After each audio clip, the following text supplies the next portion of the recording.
Mm. The voices are not bad, from what I've seen. They're actually quite good. Like, Yeah. as good as you could We get. just, oh my god. Like Rick's voice is as like close you can get as possible. Yeah. How Morty many is a little people? off, but it's like, it's kind of shocking. It's kind of shocking how good they made it, Yeah. in terms of that. But, What a hot uh, take that we just started with. what? What? Rack and Mert? It just started live, and I just hear Oti go. Oh. Oops, sorry. It's all Oh, good. Hey, this is a Yep. Friday night. We can do whatever we want now, except for the drugs, of course. Murder! No, That's a little too late for that. I'm demonetized now. Why did you do that to Oh, it's me? fine. You already demonetized yourself when you became racist. Ah, yes, that horrible video that I released onto the world. It's so funny that the response to that video, it is growing, it is doing pretty good right now. I'm happy with it. More Hell people yeah. just seem to be liking it. It's like, yay. Hell yeah. It's really Hell yeah. funny. Did I ever tell you my parents' reaction to the video? Did I don't think so. So my parents were pretty much my first critiques to that Splash Mountain video when I finished it. And they looked at it. It's like, Trevor, bravo. I couldn't understand half of the visual edits because I never seen those things before. But man, you put in the effort. Didn't Oh. like your mom also but didn't she like say like you didn't need to swear though? Yeah. It's like, I only I- said damn. Yeah, but you also said fuck, Trevor. That was not me. That was Justin. That was him. Do you not recognize your own child? He was the one that unleashed the fuck, not me. This is my Splash Mountain fan fiction. Trevor says the fuck word. What? Good How God. dare he? There's gonna be a lot And of then you fucks just- tonight. Oh yeah, it's gonna be a God, blast. I hope so. This movie. Oh! Oh! What? Speaking... Sorry. I was tempted. I was tempted to get us off topic again. But I think Oh we should my focus. God. Why do you do this to me? Also, I'm trying to pull up the... Actually, hold on. I'm just gonna test the stream real quick. See if we're all audible. Hold on. This movie. Oh! Alright, good. We're good. We're good. We're good. We're excellent. We're dandy. We're fine. We're fine now. That reminds me of one of my... You said audible, and it reminded me of a fucking JonTron bit where he was doing an Audible ad, and he's like, you can watch my videos for free, but here's a list of things that aren't free. Food. That is free. Yeah. Oh, Sometimes it boy. walks around directly in front of me. Oh, that's the I best wait. kind. You might And need bide my to take time. your meds, cowboy. Oh my god, I'm a cowboy. I never even realized that. Alright, hello, everyone. We made it. We're here. Welcome to... What do I even call this? Just the Night of Miracles? It's a happy night. Hangout hour. Yeah, hang on. You know what? Hang out. If I ever do like a weekly series, I'm definitely calling it that. Trademark immediately. Go for it. You can have that one for free, Buster. Oh, good. I was willing to give you 75 cents, but furry? Oh man, I'll take it. Fuck! You could have bought one whole gummy bear for that. Oh, shit, man! I bought one Dogecoin. I need to share a story, and also, everyone here in this call, anyone that might join us in the future, and everyone that ever watches this video, hello. Welcome to the largest gathering of fans for the Winnie the Pooh, I'm sorry, the Poohniverse franchise. Welcome. Oh my god. Yeah, all two of them, because I'm still not a believer. I'm gonna convert you tonight. Okay. We shall see. I'm still pissed that they didn't call it the Honeyverse. It was right there. Why Yeah, have they honey know when what you they have were doing, poo? though. I guess The that is Poohniverse. fair. He does have a point, Bovine. You know what? It's so No, funny no. that you think we're not going to talk about the Poohniverse because things happen, and I'm gonna talk about them. It's gonna be fun. Oh, but I told you guys this. I've told Watkins this multiple times. I regret not doing this last year when I saw the first Winnie the Pooh. Because it is such an amazing time to have, but it's such a bad movie. It's so bad. Yeah. One of the worst movies I've ever seen. But the way that it just shows me it's trash, it's beautiful. It's almost magical in that way. It was one of the funniest movies I've ever seen. And that's like, this is still post-Velocipaster, by the way. Yeah, that's pretty big. Velocipaster is really good. It's so funny. It's so It's bad. very It's so special. funny. Oh my goodness. But yeah, I'm fixing that great error tonight. I have drinks ready. I have my notes ready. Yes, I have notes. Oh no. Going God. through the film. But you may think, oh, what are we going to do? We're going to start at the beginning of the movie, right? It's like, no! We're going to start even well before that, to go even further beyond, one might say. It all... have to give the lore. What's up? We have to give the lore. Yes. It was... So, fun fact, it was literally a dark and stormy night when my best still friend... Justin, he and I went out to the movie theater. It was raining. It was storming. We were scared. Well, actually, no, we weren't really scared at all. It was a nice, peaceful drive. But to set the atmosphere, we go to the movie theater. We get our tickets, and we go to the person that rips the tickets, and then they tell us where to go. And it's this like 77-year-old woman, and she takes our tickets. And I'm like, hello, how are you? She's like, oh, I'm doing fine, dearie. And then she looks down the tickets, and she just goes, and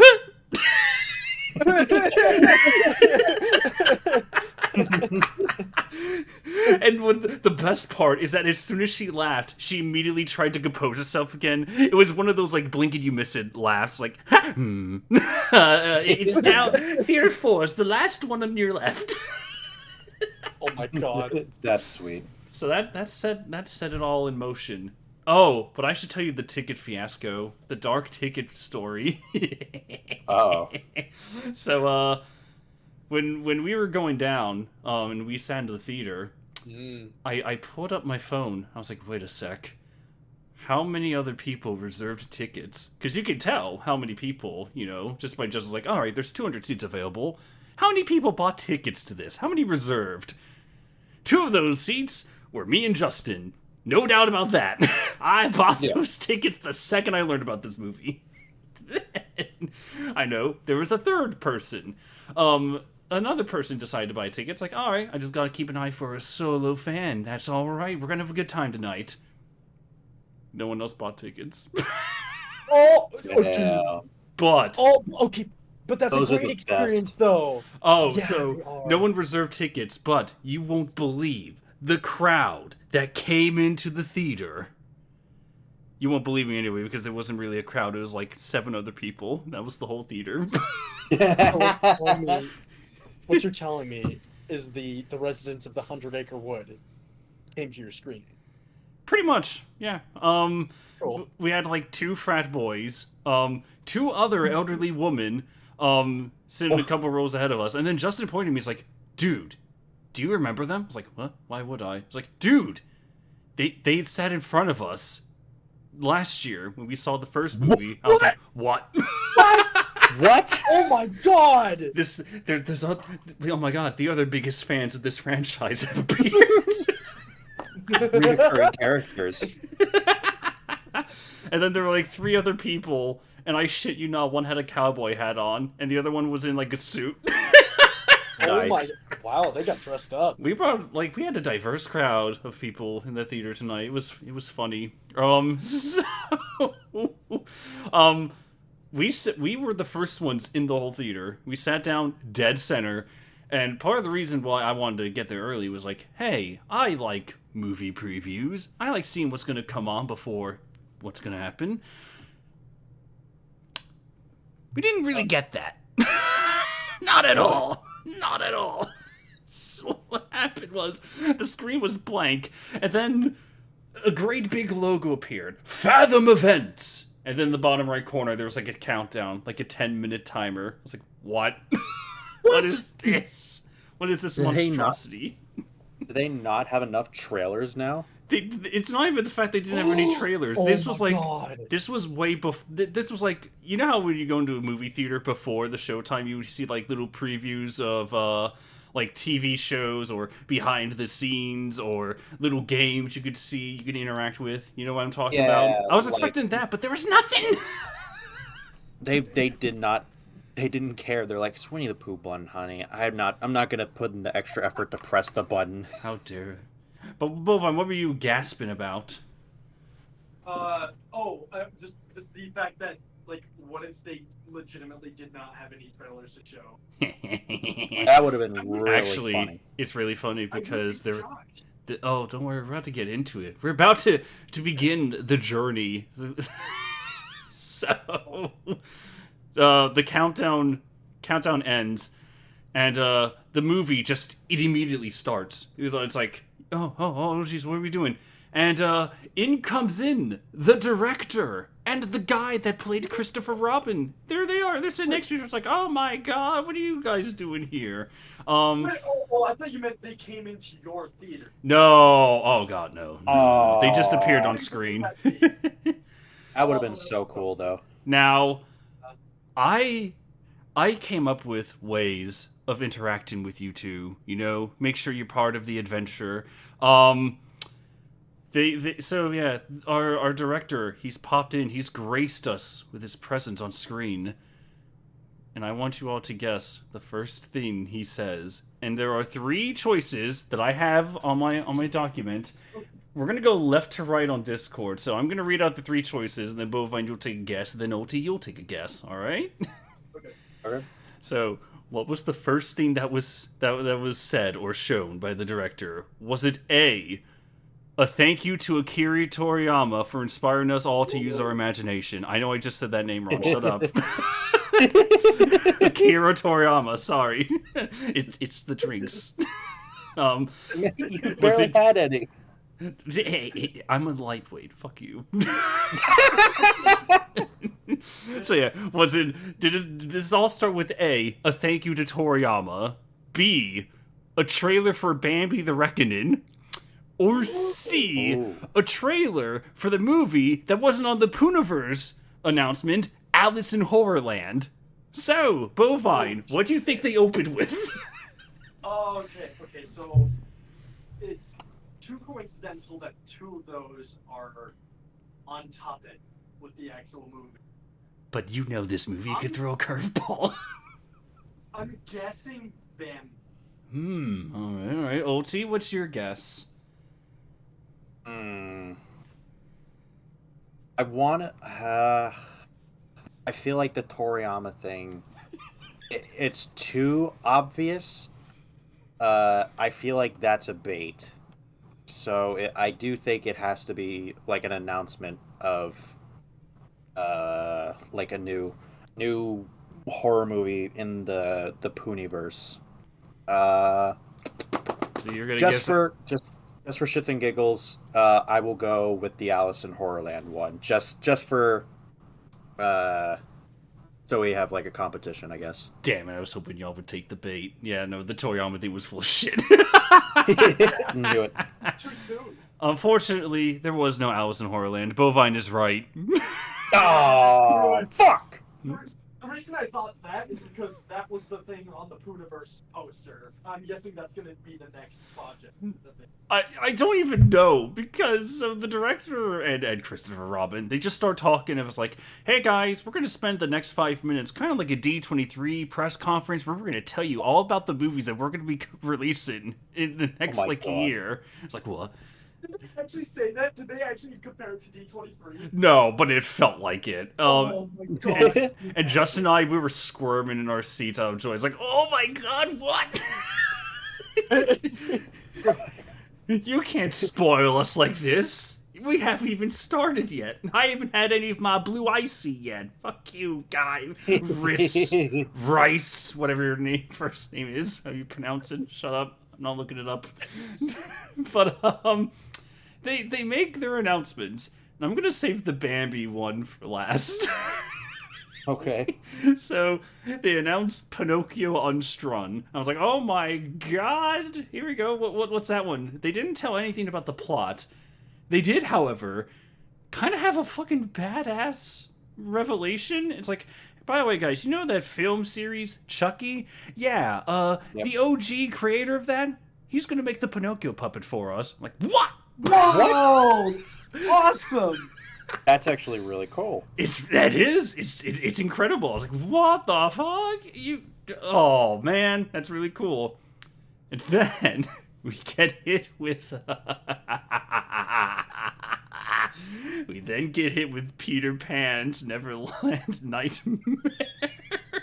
Oh no. They start How talking. fitting. Now, Justin has a way of being how do I say, clairvoyant. He can tell the future, you know, sometimes. Yep. So when Peter Pan was brought up, the director goes like, and yeah, the guy that plays Christopher Robin, he's directed that movie for us. I'm like, okay, jeez. He's like, yeah, guys, it's gonna be the darkest movie I think that we're gonna release. And then Justin pulls me over. It's like, Peter Pan's gonna be a drug peddling pedophile, probably. And then the second after he says that, the guy was like, yeah, so Tinkerbell's gonna be in it, and she thinks that pixie dust is heroin. Oh my god. And Justin's like, I fucking knew it! Well, we don't know if he's a pedophile yet, though. No, just the drug peddling. The drugs. Like, how did you predict that? How? Magic. Yeah, because it's easy. He popped off in the theater. We were the loudest in the theater. I ain't gonna deny it. I'm not surprised. And though, so my thought is like, wait a sec. If Tinkerbell's a drug addict, does that mean Captain Hook is like an actual captain of the DEA? Is that what we're gonna be doing? It's like, I lost my hand to crime. Some drug addict cut my hand off. He went to the local zoo and fed a crocodile with it.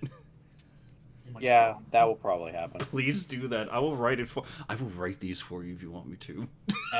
And Wendy is actually Captain Hook's daughter.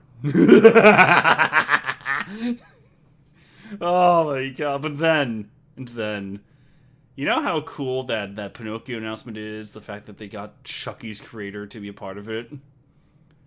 Yeah. We of course have our Joseph. Bless you. Sorry. Don't worry. Well, we have, of course, our balance of absolute stupidity to balance it, you know? So, Of course. in comes Bambi the Reckoning, and it cuts to the director for that movie. And at first, it starts off typical. It's like, oh man, I'm just really excited to make this, and it's just blah, blah. It's like the stuff you would expect to hear, like a director who is proud of his work, I could assume. And then he says something that made me and Justin just turn to each other and just like, what? So he says, guys, if you like Jaws, Alien, and Jurassic Park, this is gonna be the film for you. It's like, what? I do like with those. Bambi? Yes! Oh my god. Huh. Okay. Now I just want to see Bambi like coming out of an alien egg and latching onto somebody's face. That's still not the craziest thing, by the way, the guy said. Damn. He continues on. It's like, it's gonna be a violent one. There's gonna be explosions, car chases, and it's gonna be it's gonna be emotionally gripping. Oh my god. Are they gonna get The Rock to reprise his role for Bambi? What? What? The Rock. Yeah, he played Bambi. What? What? And what? SNL. Oh. Oh, right. I forgot about that. Good God. Yeah, hold on, I'll show you. Oh. Copy image. Yeah, just put it in the chat. Everyone else can just Google it. There you go. Oh my god. And so, they then showed a trailer for Bambi. I was like, what? You can't do this to me. So It starts with a dead bird being tied to a tree. Unfortunate. Very unfortunate. And you can see like a bullet go, it hits the tree, and it's like this hunter's like, oh man, I missed. I'll never shoot a deer like this. Hey buddy, have you ever shot a deer before? And this guy, this other hunter, he looks up and he's like, I have once. And there's just silence. God. It's just more silence. It just backs up. And then the guy puts like his gun back up, trying to aim at the bird. You have the dramatic music go, Bambi the Reckoning. And then he cuts.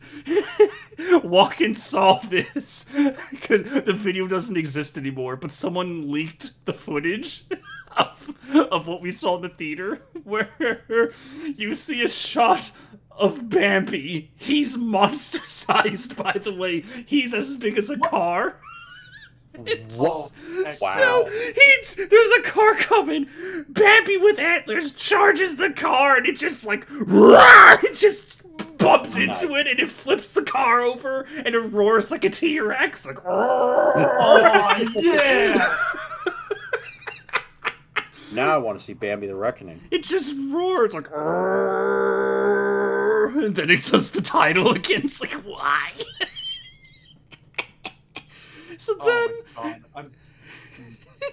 they then just keep going. They have their final announcements, like, and of course, we always had to ask the question: what happens if we like our monsters, but we never had a Monsters Avengers movie? That is what they said.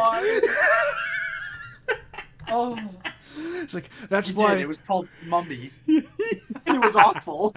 We almost had it. I was so pissed that we never got another one. Yeah. That would have been so awful. I know it wasn't a very good movie, but I liked Dracula Untold. Me which too. was supposed to be the beginning of the Dark Universe. Yeah. I thought the Mummy was supposed to be the start of it. So Dracula Yeah, Untold is like the beta version. So Dracula Untold flopped, and so they're like, okay, let's start over. Yeah, let's start over with Tom Cruise. They started off with worse. How did you? Yeah, with fail? the Mummy. How did you fail worse with the Mummy than God. Dracula? How do you do that? Amazing. Oh god. Okay, fucking Luke Evans killed it in that movie. Yeah. He killed. Well, he killed a lot of people. He But did. anyway. So then, of course, they talk about the Poohverse, which is just it's just so funny that they say with straight faces. I can't do it. I can't say it with a straight face. I can't think about it with a straight face. But then Yeah, same. they did it. They made a little announcement. They just casually said it. It's like, yeah, you also have characters on the screen that won't be revealed until Winnie the Pooh Blood and Honey 3. I'm like, what? What? Man, you gotta put that at the end of the movie. So I audibly popped. I was like, what? Yes! It'll be so shit. Yes!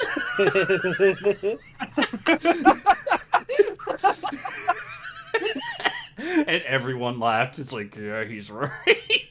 He's like, yeah. We know what we're getting into. So that beautiful 5-minute opening was all I needed. And so thus the movie begins. Oh my goodness. Are you guys ready? You guys ready? I think so.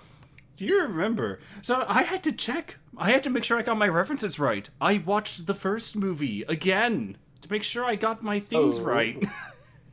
Something that unfortunately the directors may not have done for this movie. Maybe I'm foreshadowing something. Uh-oh. You're telling me that the Winnie the Pooh Blood and Honey has inconsistent writing?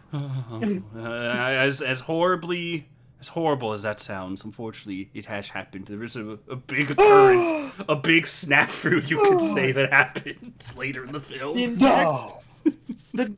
They just got off the ground. The integrity of the Poohverse is ruined. I can't believe this shit. We need to go pick it. So, do you guys remember how the first movie starts with the creepy book storytelling, where it's like, oh, it's like we're going through like the pages of a book and it's all animated, that kind of style? Yeah. Yes, I do. They do it again. And it's like, oh my goodness, where are we going to start? It's like, well, we're going to do right after the first movie. And it's like, awesome. Are you going to address how at the first one, Winnie the Pooh just kept stabbing a dead girl instead of chasing down Christopher Robin, who wanted to kill more than anything? And don't forget, Pooh can teleport, so Christopher Robin doesn't stand a chance. He can easily get caught. Again, no. The first line of this movie is, "Things were tough for Christopher Robin." It's like, what? There's a bit of an understatement.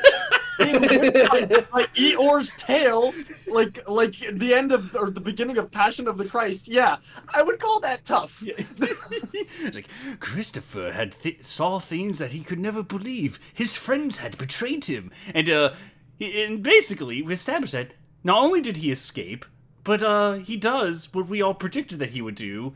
He told the universe that, hey, monsters exist inside the 100-acre woods. And what we were all worried is like, oh boy, everyone's just gonna go in the forest, gonna hunt down the monsters, the police are gonna be involved, they're just gonna cap Winnie the Pooh, because, well, it's just Pooh. Just shoot him, you kind of win, I guess. And then he goes, "The main expansion, Christopher." No, I wish. He says, "This isn't even my peak," and he goes Gear 5. I wish that power levels were... Use your imaginary technique. Man, I wish power levels were consistent. I wonder why I'm bringing in that little trope. Who knows? Oh my god. I might be saying other things that damage the first movie. Who knows? Oh dear. So this movie is a sequel to the first one. Yes. It's not a prequel sequel. It is not a prequel. It is not what some people are trying to get away with called a reboot. No, it is not. It is a direct sequel. Anyone that tries to say it's a reboot, you are high. I don't know how you got to that logic. Well, I thought this was going to be a prequel. Oh, don't worry. We have flashbacks, and don't worry, I will talk about them. Okay, good. So, Christopher makes it back to civilization. He tells the world about it, but then competency happens, where people start lining up like wait, hold on. And Christopher Robin went into a forest. There were 7 bodies, and he's telling us that his old imaginary friends killed them. This guy's high. He's a murderer. He did it. Christopher Robin did it. Arrest him. Kill him. Hang him. Hang him. So, unfortunately, Christopher Robin, he's having a tough old time. He's being branded as a murderer. His car even gets graffitied with the word murderer. A lot of people don't believe him. I wonder why. And yet, somehow, some way, he got a job. And you might be thinking, well, Trevor, surely, hey, convicted people, they got in jobs before, right? Right? What's so bad? I work with a ton of them. Yeah, you may have to be, maybe in construction or community service or something. You know, he's not arrested, by the way. He's never arrested. He was blamed for it. He was investigated, but he got off because they couldn't prove anything. So, it's fine. But still, the fact that he was able to get a job may sound a little tricky, but hey, construction work, just labor jobs, that could work. No, remember how in the first movie he says, "I'm going to university to become a doctor"? Yeah. He becomes I forgot about that. He becomes a doctor. No. What? No. How did he get the money? I don't know. I don't even want to say he's a maid. He wears clothes that an assistant would wear or a nurse would wear. I don't want to say he's one of the head honcho doctors or whatever, but he still is hired to take care of sick people. Don't worry, we're gonna get to that scene. But it's he has a job. I don't know how he got a job. But hey, guys, I'm taking away focus from a certain other person that was left behind in that forest. We need to talk about Pooh Bear. You know, our big big lovable hillbilly murdering sociopath Winnie the Pooh. the main character of the movie. Yeah. So, I already mentioned how he was left off. He just stabbed a dead girl, literally beaten a dead horse, I guess you want to call it that, so that we could facilitate this movie happening in the first place. But you may think, well, what's going on with him? Well, you see, a lot of people didn't believe Christopher, but some people did. And so they raced into the 100-acre woods, and we see like this map. And apparently a lot of people just set fire to the 100-acre woods. Oh my god. And it's like, oh, okay, wait, did they actually set fire to the woods? Or is this a representation of people trying to hunt down the monsters that killed 7 people? There's no answer. I like to think that they burned the forest down, which would open like the door to like major felonies. Yeah. But yeah, due to the forest being burned down, or just maybe their homes have been ransacked, Pooh is having a tough time. Where's he gonna go? Where could he possibly hide? Well, don't worry. He and Piglet just go over to Tigger and Owl. Now, you may be thinking, Trevor, whoa, hold on. I saw the first film.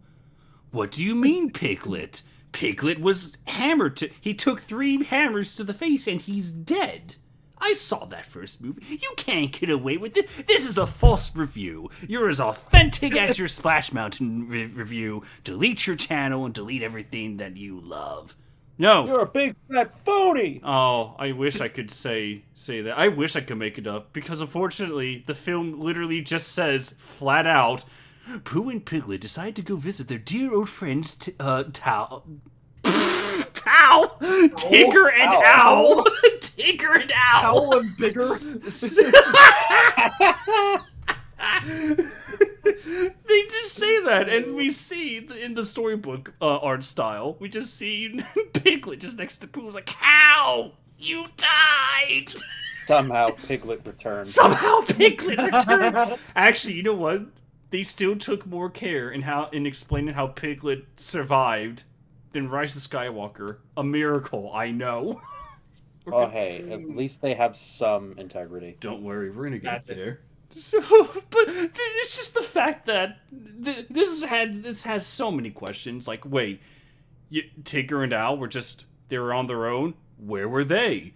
Why didn't they help you guys out? Because according to the first movie, all you weird hybrid creatures, you stuck together, and then you had to make the tough call, and you murdered Eeyore, and potentially Rabbit, because Rabbit never shows up, but he's referenced in the first movie. It's like, you all band together, you killed and ate Eeyore. Why did you guys separate? Well, I thought you guys were supposed to stick together to survive, but I guess now you can just band together. What? There's no explanation. They just... Creative differences. Yeah, Pooh just goes down. It's like, hey, Al, hey, Winnie, come over here, give me a hug. No, I wish. There's no dialogue. But it's just like, they just went to see their dear old friends, Tigger and Owl. It's like, what? Really, all the best films communicate everything they need to. They don't even need words. It's... Yeah. Hey, you know what? It's so funny you say that. Because now the movie tries to set us up with, like, an epic battle. So, oh yeah, baby. It's like, but Pooh and Christopher Robin have more in common than you think now, because the insults thrown to Christopher's way. I want to see Tigger and Owl says Walk-ins. Get out of here! I thought you didn't want to hear any of this shit. Leave, Walk-ins. I thought you wanted to experience this blind. Unless you want to join the Discord call, go ahead. I'll spoil everything for you, my little poopula. For context, Walk-ins told me explicitly. He's told me explicitly that he didn't want to see this stream or be a part of it because he wants to see the movie Blind. Man. Get in here, I dare you. Don't be a bitch. But yeah. Get in here. But yeah, we just have it's like, all the insults thrown to Christopher Robin, all the insults that Pooh had to endure, the death of Piglet, blah blah blah. These two have more in common now than they think, and thus, these two sides of the same coin will one day meet in an epic battle to decide the fate of Ashdown. The fate of what? Ashdown. That's the town that all of our characters are in. Oh, Ulti, that's where Dante lives. Yeah. It is. I They have stole from me. I have work to do. I just wanted to say hi. Hi, Walk-ins. Hello. Love you. Hey, Hello. Shadow, it's me, the devil. Slenderman. So, yeah, I wish Slenderman was in here. you still have that You'd be the perfect. same corny epic music that they try to do. It's like bum bum bum bum bum bum bum bum bum bum bum bum. It's just this storybook of like half of Christopher Robin's face on one side of the screen, Winnie the Pooh on the other half. They're joining together. They will soon stand off against each other in epic battle. Oh. And if you think we're We have getting never an s- epic battle, you're actually high. We we have never seen such unique cinematic technique since 2003's The Hulk.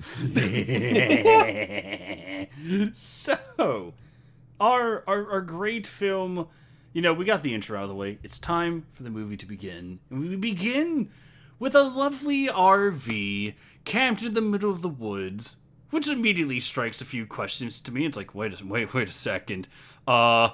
Multiple murders happened in here. Tales of imaginary monsters that you might believe. Why the fuck are you in the woods? I feel like you wouldn't want to be here, but it's okay. You do you. You may think, hold on, Trevor. Where in the woods are they? They couldn't possibly be in the 100-acre woods. So these three are in the 100-acre woods. Even though they Oh got my burnt God.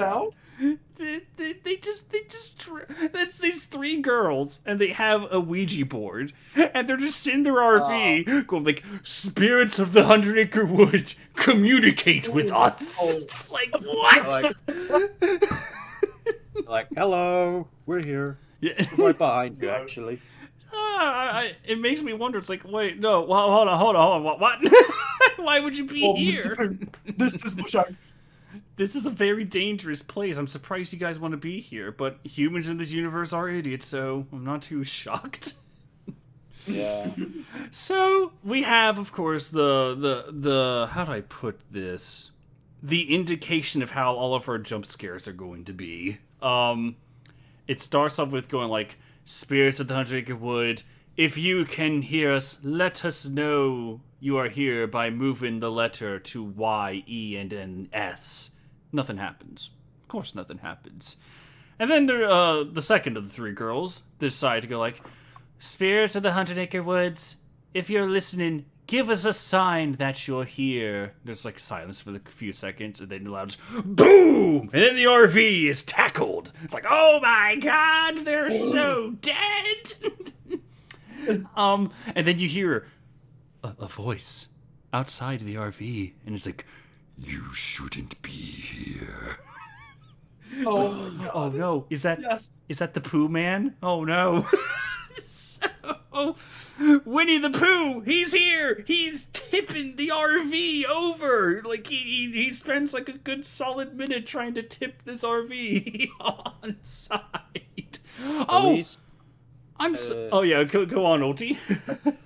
I'm glad that they at least kept Winnie the Pooh's character development and that he now speaks instead of his pact of silence. But he did break it when he talked to Christopher at the end of the movie. But that was his character development, Trevor. You see, he had to find his voice again to stand up to Christopher Robin. Wait a second. Wait. Hold on. Let me do a flashback.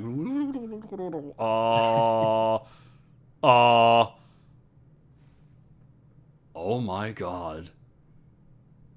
Ulti, you have a point. I think this is the one line that Winnie the Pooh ever speaks. Oh my god. Oh my god.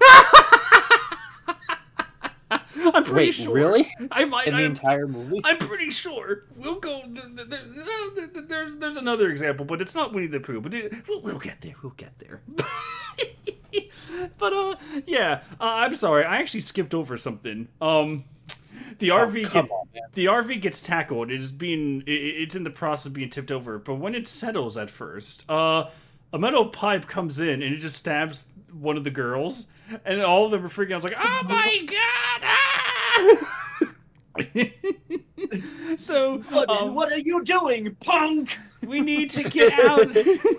We need to get out of here. Let's run out the door. It's like, why would? Okay, sure, why not? So, the girl that had the Ouija board, she runs out the door. She goes into a golf cart, and then unfortunately, horror trope number 3,789,000 happens, where it's like, let's put the key in the ignition for the golf cart. Oh no, the golf cart doesn't work. It's not starting. Oh no! Oh no! And so the RV just gets fully tipped, and then it's set on fire. What? How? I actually don't remember. We can call it a random explosion. It's just as coherent. Yeah, that makes sense. And one of the girls is just in the RV still. You just see her like screaming, like. And what's really funny is that you can tell that there's a green screen effect of fire over her. Oh, Yes! Oh god, yes, I need to see this movie now. One day That's I'll what have sold this you? Yes, I love my awful plug-in effects. They're deliciously awful. That's fair. One day I'll have this movie, and then we can you know what? We should record ourselves watching this movie. It'll be so much absolutely. Go for it. fun. Yeah. So the golf cart girl, she's like, oh my god, what do I do? It's not starting. And then, oh my god, he appears. Owl appears. Oh my god, he's here. He swoops down and he's starting to talk in literature. He's like Beast from X-Men. Oh my god! Oh my god. And he actually kind of has like a scary voice. I was like, oh, okay, let's see where this goes. He's like, oh yes, more prey to delight our teeth in. Something like that. He's already my favorite character. Yeah, and so the golf cart girl, well, she kind of just gets fucking wrecked. And our girl from the fiery RV, she managed to escape. And she managed to take out the fire by going to a little pond that was right next to the RV. And she crawls out, she's horrifically burned, and then Owl's like, oh, look, pray. And then he gives, like, another quote, and then he just, like, raises his long iron pipe, and he's like, and well, she's gone. I'm sorry. I'm sorry. Okay, real quick. You said that Owl can fly, yes? Yes, he flies. He flies now. Dun dun dun! He flies now! Okay, so does he have, like, angel wings? Like Angel from X-Men? Or No. does he, like... Is he like a wyvern where, like, the wings are part of his arms? Yes. Okay. That's... Okay, good. I'm excited to see It is this. literally one of those, like, Halloween costumes you would find for, like, an owl man. And it's like, that's him. That's him. The iconic Halloween owl costume. It's kind of like if you were to dress up as like Vulture from the Spider-Man 60s comic book series, then you add like a creepy mask on top. That's pretty much it. Yes, every time. Okay, so yes, I am familiar. Yes. So that was our first scene. We have let's keep a record here. We have 3 bodies on the chalkboard right now. Don't worry, that number's about to go up expansively. So you might think, what's our next scene? Well, we need a quiet scene. Christopher Robin is now in therapy. And, I think Bovine is going to be the only one that will understand what I'm about to say is. So Chris is in the therapist's office. It's a really creepy office, by the way. There's like a bunch of like... It's like you're trapped in like a very big book store, like a big bookstore with like stuffed animals all about, and it's like, this doesn't look comforting for a therapist's office, okay? And I shit you not, Bovine, I thought the therapist that Chris was talking to was Kate Lethbridge Stewart from Doctor Who. Shit. Wait, is that the actual character's name, or is that the actor? The character's name, the head of unit in the modern Doctor Who era. The head of you. Is she the Torchwood? Is that who you're talking about? That lady? No. Yeah, no, not her, not her. You don't know her then. Keep in It's mind, okay. I've only watched Eccleston to Matt Smith. I have not watched any of. Oh shit! Then never mind. My bad. You won't Yeah. know her. But I thought that was a Doctor Who character. I was like, wait, what the fuck? And then I looked later, and it's not her. She just looked exactly like her. I was like, oh, Phooey. And so the therapist is just trying to. Louis is adorable. Yeah. It's like imagine hearing like Sherlock Holmes go, "Aw, shucks." Oh no. So, yeah. Oh, poopy. Hey. Oh, wait, no. Winnie the Pooh does speak another line in this movie, but we're gonna get I there. thought you were gonna say he speaks another language. He's But like you were starts eerily Yeah. close with. Klingon. Yeah, you were eerily close with "Oh Poopy." Someone does say that as a final Oh, sentimental really? message. Yes. Yes. Kind of. We'll get there.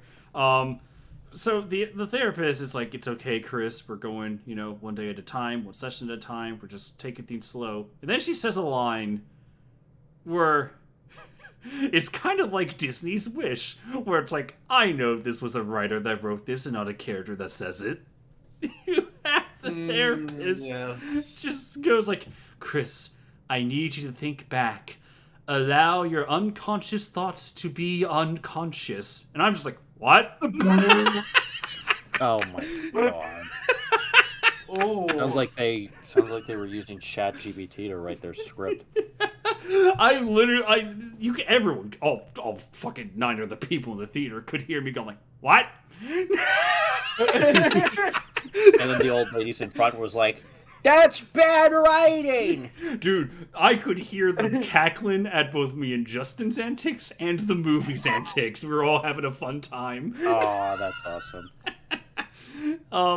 But yeah, it's like, wait, are you just saying we just need to inception yourself, Christopher? Is that what we need to do? Just like we need to dive deeper. You just need to be empty, feel empty, just sink back. You could say that without saying, let your unconscious thoughts be unconscious.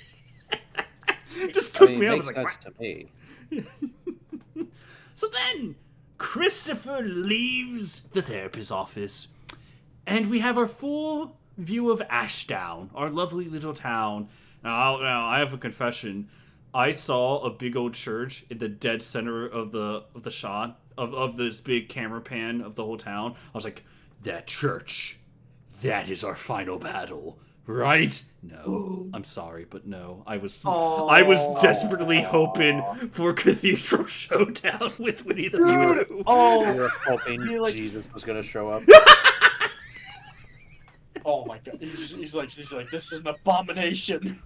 But let them fight.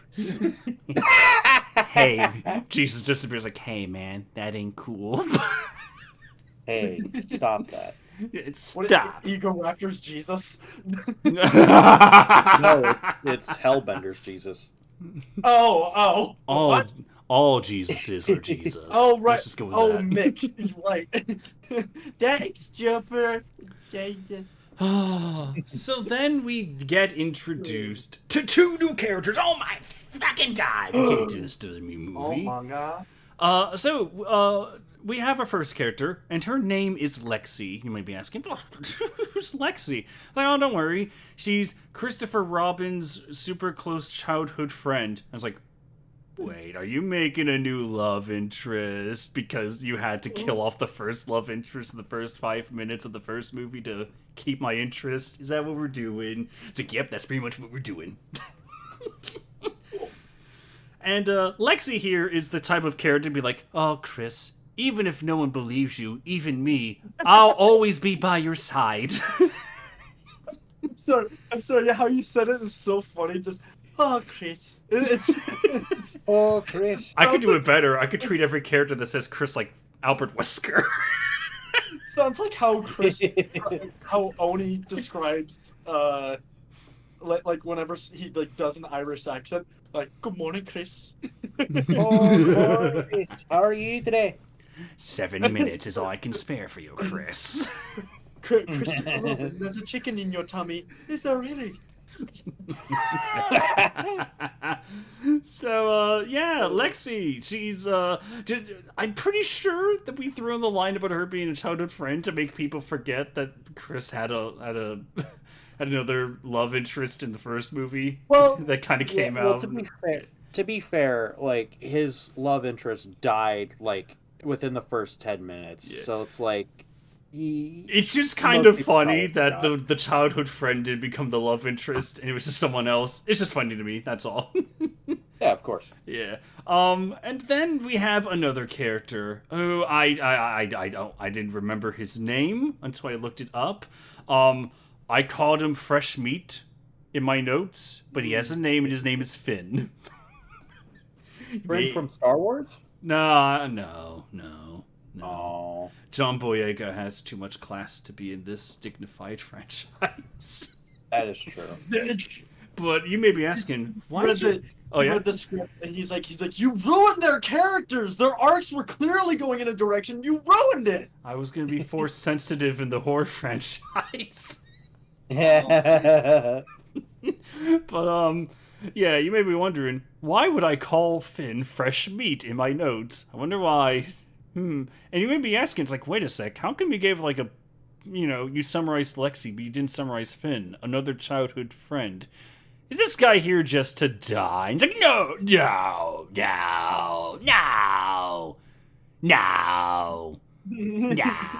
You calm down over there, it's okay. He has character. Mm-hmm. Suspicious. You can be seeing a lot of his character. Maybe on the floor later, but his character will be there.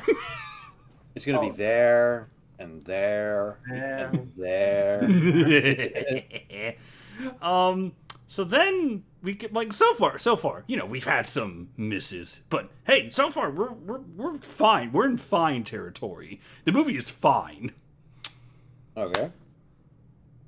We then come across the scene. We then come across a scene that pretty much begins the avalanche of the movie. Oh, the I'm good so- avalanche?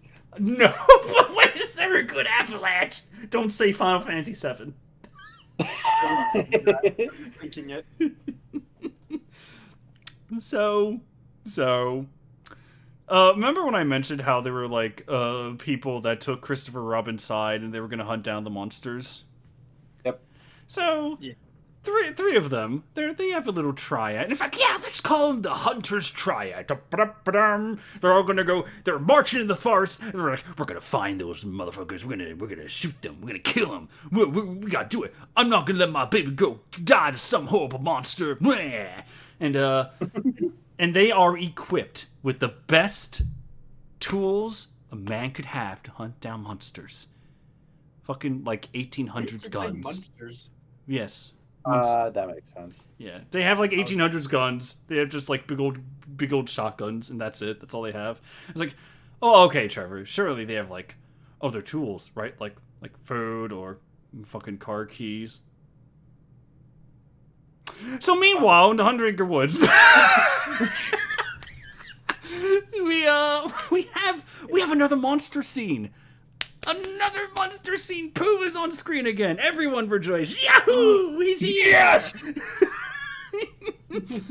And so he's on his throne that you probably everyone saw in the trailers and in the images for the movie. Pooh sits on a chair, just like looking straight on, military stare, and Owl approaches. Oh wait, no. I'm sorry. My notes are wrong. I put this note too far ahead. Hold on. We need to go back to the hunters. I'm so sorry about this. Don't worry. It all makes sense. It all makes sense, Christopher, once I'm done with this. It better, or I'm going to be really upset. I'm sorry, we should not have left the hunters. I'm pretty sure there was another scene after the hunters going into the forest at sunset. But according to my notes, I skipped something. We cut from the hunters from sunset to at just complete darkness. I mean, fair. And you may think, all right, well, what are their tools that they brought with them? Their guns. Okay, what about like a flashlight to actually see in the dark? What's a flashlight? Yeah. I mean, Like their prey doesn't need flashlights, so they don't. Yeah, this isn't a joke, guys. Like they literally just brought a gun and determination. That was all they wanted to bring. And that's all you need in my book. so they start hearing noises all across. Like you hear noises from above, so hey, that's Al. And now Justin and I are trying to guess, like, oh man, who's on the ground? Who do you think it is? Do you think it's Pooh? And Justin's like, no, it has to be Ticker. We haven't introduced Ticker yet. Gotta be him. I was like, okay. To be fun, I'll throw in Pooh. And then Justin's like, what about Piglet? Piglet's dead. Ignore that. There's no way he would have been. That's just a fluke from the intro. There's no way he's alive. So Piglet attacks our hunters. Oh my god. He just appears like, "Arr!" And then Piglet says a line. I wish I remembered what it was, but he did say something. And he's like, He said, "Hello, my name's Piglet." oh, I wish. Let's just say that he goes, rah, rah, rah, rah, rah, rah. And he attacks one person, and then something hilarious happens. You have the monster go like, "Arr!" And then you have one of the other hunters raise their gun, fire, and you just see Piglet's head get blown to bits. Oh my god! Dies immediately? He just dies. His head explodes. Wait a minute. Oh, this is making me excited. Are you telling me that Piglet is the Deadpool of the Pooniverse? Oh my god, yes. I can't say anything yet. Yeah, yo! I can't say Let's go, anything boys. yet. Oh my god, he has my regeneration. I can't know because Deadpool is in That's this true. movie, but it's not Piglet. Shut up. Yeah, I'm gonna get a shirt with Piglet on it, and it's gonna have him like giving him the thumbs up at himself, and it's gonna say, "I have issues." And I'm gonna walk into every grocery store in my town wearing sandals and socks and being a big fat lard. I can't. I mean, I don't want you to be a liar, but unfortunately, Deadpool is in this movie. It's not Piglet though.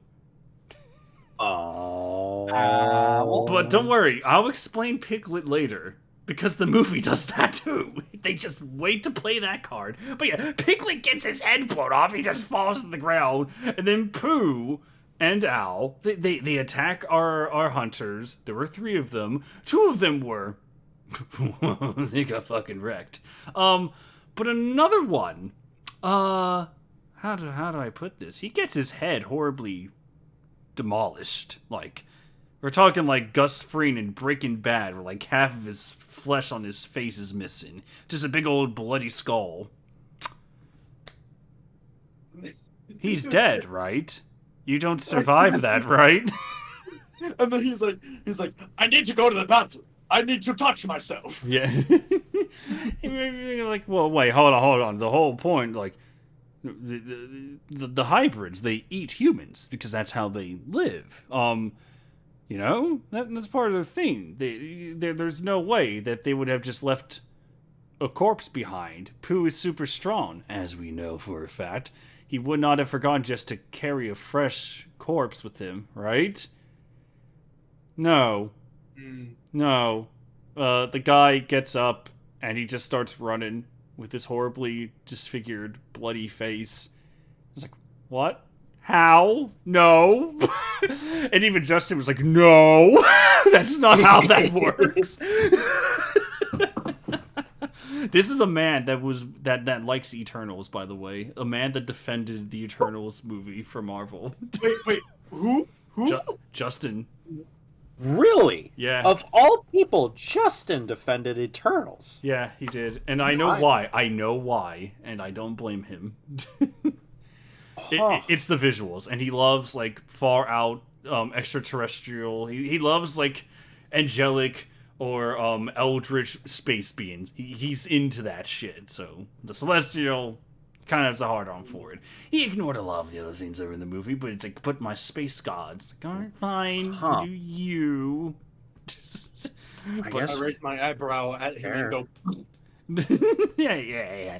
He's still more powerful than all of us put... Well, actually, no. He's more powerful than all of you put together. I am his equal. Oh, wow. Damn, man. Hey, if you guys want to know what I'm talking about, look up Doommates, Episode 5 Riftage, and you will clearly see he and I, as celestial beings on equal ground, fight in the ceiling fan department of Home Depot.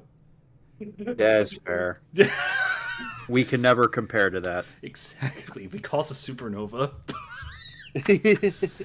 I wonder how many people just heard that line. It's like, what did you just say?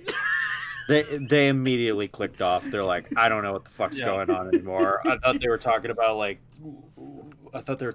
One Piece or CBR, and now they're talking about Winnie the Pooh. We haven't done that shit for years. I know. Oh my god. Feels like It was yesterday. like a fucking throwback when you brought up CBR in your Splash Mountain review. I was like, haha, yes, I remember that. The loathsome cunt. I'm still surprised that he hasn't found my video after I referenced him. Who?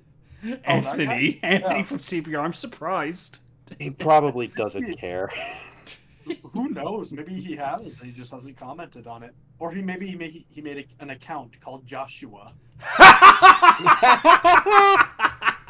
He's the one that posted 15 comments calling me Ron, even though after I made you watch the full movie, Bovine, you're like, wow, that guy's full of shit. Yeah. It's like, it literally says when the movie takes place in the opening text. It doesn't. Doesn't. No. It literally doesn't. What? Did you think people couldn't look that up? Do you not think people could Trevor watch gave- the movie? Trevor gave us the option, a place to go that has been up since 2016. Yep. You don't want to die on that hill. You know what? I'm gonna do a fun little history fact, and then we can continue because it just reminds me of dying on. No. It just reminds me. There's there's a in Gettysburg. There is I'll never forget this. There's a big hill. I forget the exact name of the hill, but if you go there, you're gonna see a little landmark that says this was the final stand of I believe it was a Confederate soldier, or maybe it was one of the generals. And their plan is like, we're going to charge this hill. No, we will not let this be our final day. And then the next line is like, the general was then shot in the face.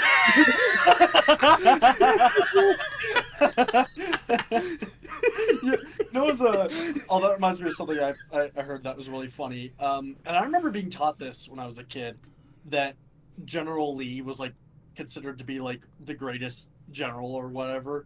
Do you guys remember hearing that in school? I think I heard that. Not in my northern school, no. Yeah, my dad was from Florida, so. What? But and Georgia. But anyway, what was it?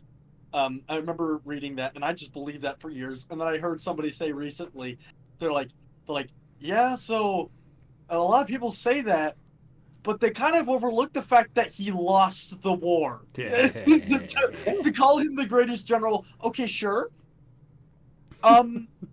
You still lost, and so it reminds me of a Final Fantasy VII Mission Abridged by Team 4-Star, where basically, to give context, Cloud is given a backstory for how his entire hometown was burned to the ground.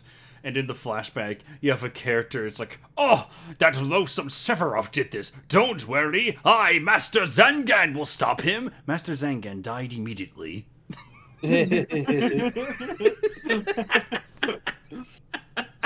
Oh my god. Yes. Back to Pooh. Yes. Back to shit. Yeah, so the one guy survived, and he just ran all the way back to town in the dark with no tools, no nothing, so you're never gonna get me to believe that. But alrighty then. But hey, this has made Al worried because Pooh is on his throne, and I was like, we can't just keep living like this. We're running out of forest, Pooh. Even Piglet's been shot, and they just cut to Piglet's headless corpse. And then, if you look in the back, there's a big metal door in this tree, and it's being banged against. And it's like, is that my Tigger? Is that what we're doing? Is he just like this feral, ravenous beast? Yes. We're gonna get to him, folks. We're gonna get to him. So much fun.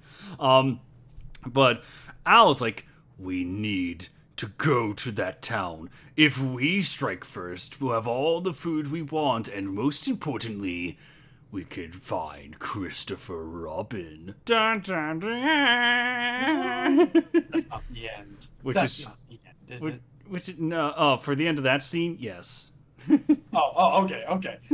We have so much movie to get through. Oh God, how long have we been here? It feels like 10 years.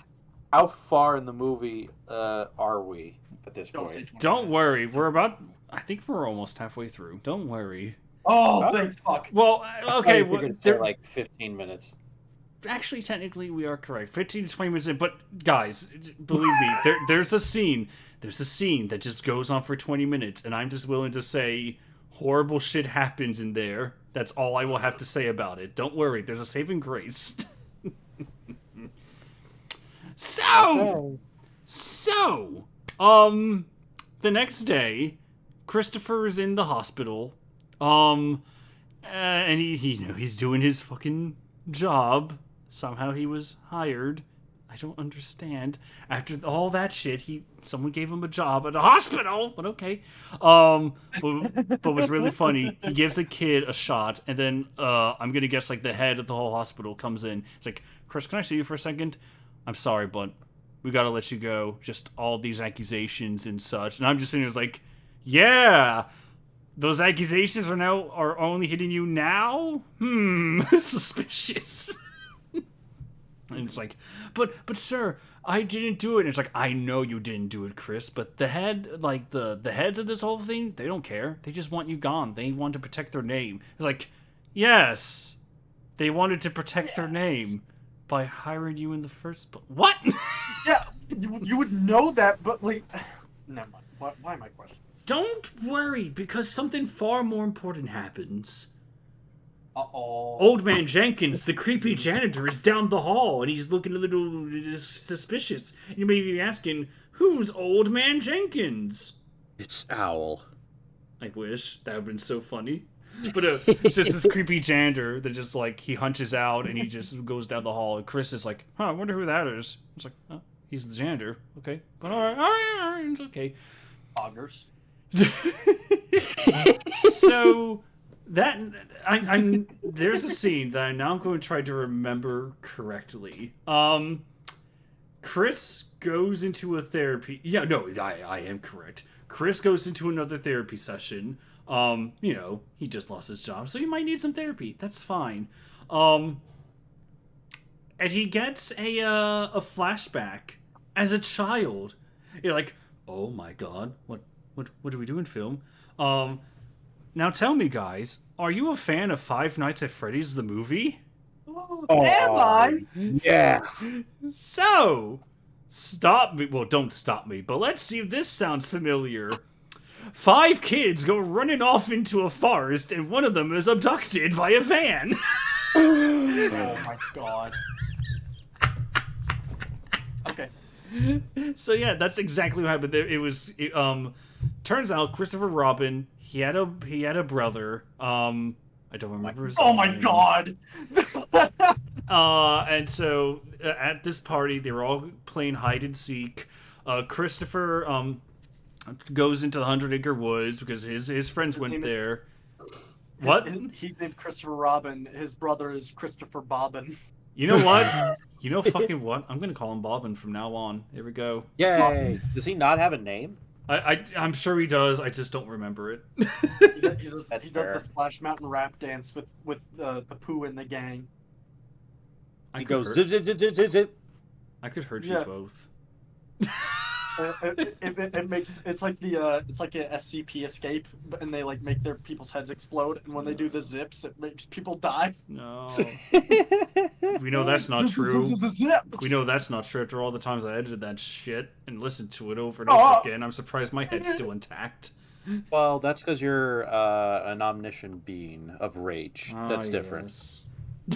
Dude, I wonder if people are going to remember me for that one. It's like, he's just a hateful being. It's like, do you guys miss the part where I praised a lot of the shit in the video? Okay.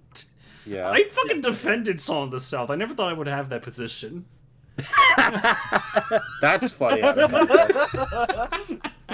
The irony. The people are just like, this movie is the most racist thing imaginable. And in my video, I was like, what? Where are you getting this from? It's as problematic as Peter Pan. There. I solved it. Yeah.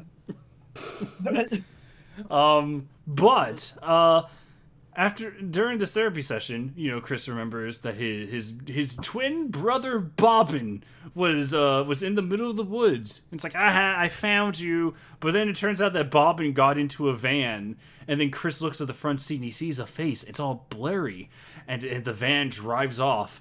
And Chris is like, oh, I saw something weird. Oh my god! And then something weird happens. Something weird and magical happens. We cut to the next scene, and for whatever reason, Christopher Robin is in a dark alley next to his car, and he's calling his girlfriend Lexi. And they're just talking. It's like, oh my god, I saw, like, if I could just remember who it was, I can figure it out. Blah blah blah. And Lexi is babysitting. Who is she babysitting? A kid that loves horror movies. And guess what movie the kid is watching? Wait a minute. Okay. Oh. Give us options. Give us the 3 options again. Okay. Good. Oh man, I'm so glad because I had the 3 answers prepared. So weirdly enough, it was Eternals. No. So there are 3 horror movies. All right. So A, Friday the 13th. B, Winnie the Pooh 1. Or C, Morbius. And we're gonna change the order this time. Ulti will go first and then Bovine. Ulti, what do you think it was? It's Winnie the Pooh 1. Bovine, what do you think? Okay, let's see. Who produced this movie? Ragged Edge Productions. No, are they owned by somebody bigger? I don't think so. The Pooh, hold on. Shut up! No. Nobody was Are talking. you okay? Nope. Yeah, I'm looking this up. This makes me think of the fucking moment from Sonic Adventure 2 fandub, real-time fandub when Alfred Jen does that. Shut I up! don't think so. Shut up! Robotnik.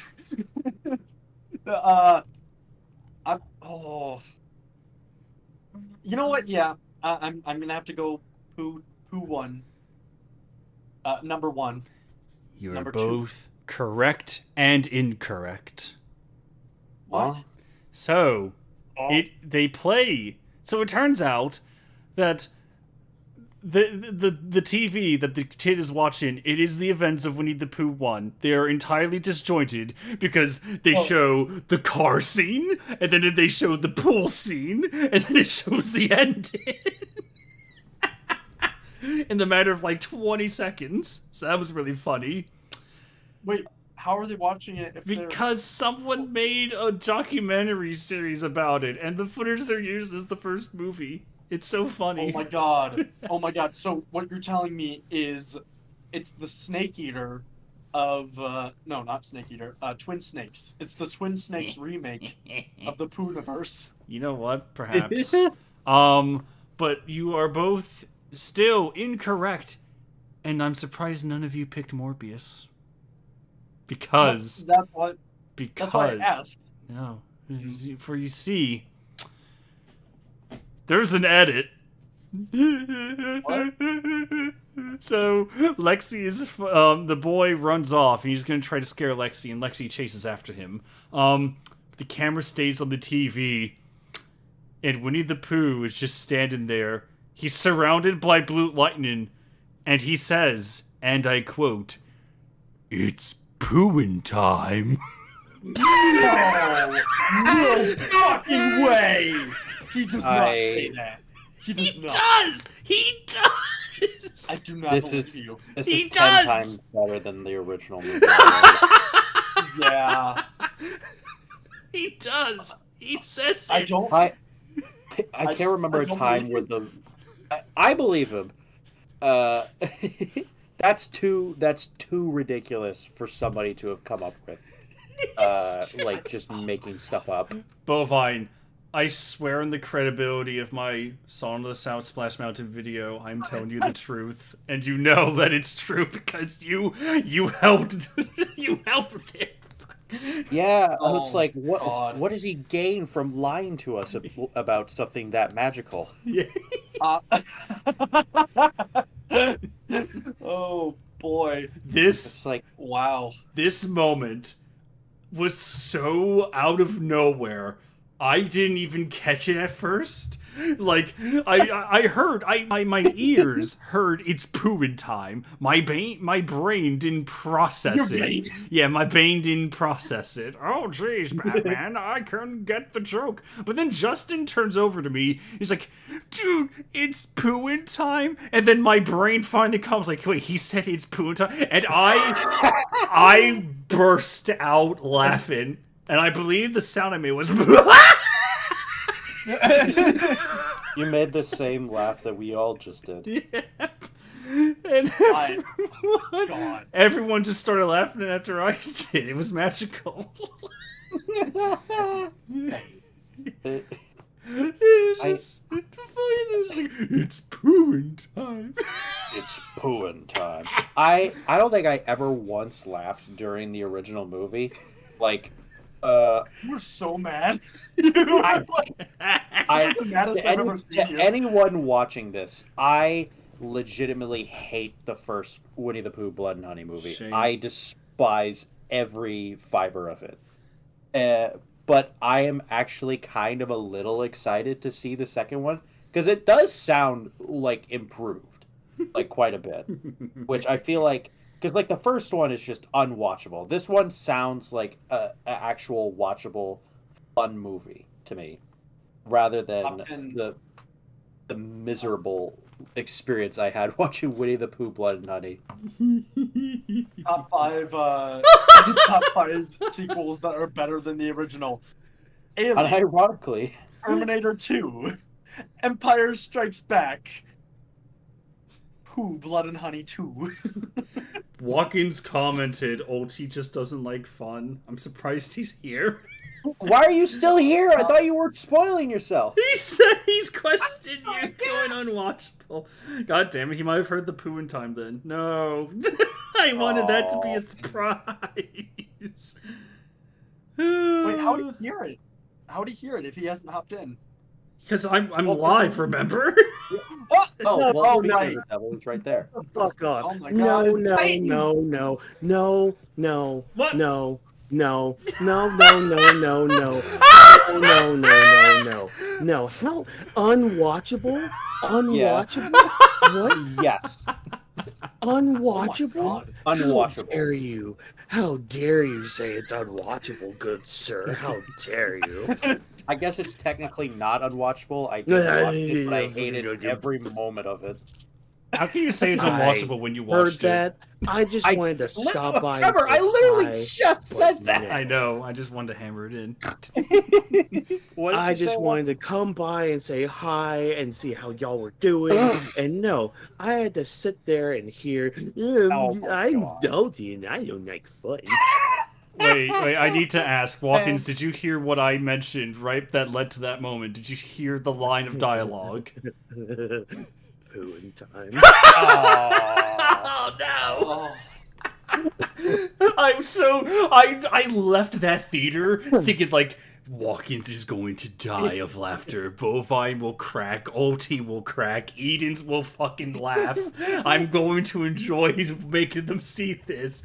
But hey, you know what? It'll be even better when I force you to watch Anyways, I wanted to yell in here. And That's fair. I gotta get back to doing worky things. Okay. All right. Thanks for Aw. stopping by. We love you.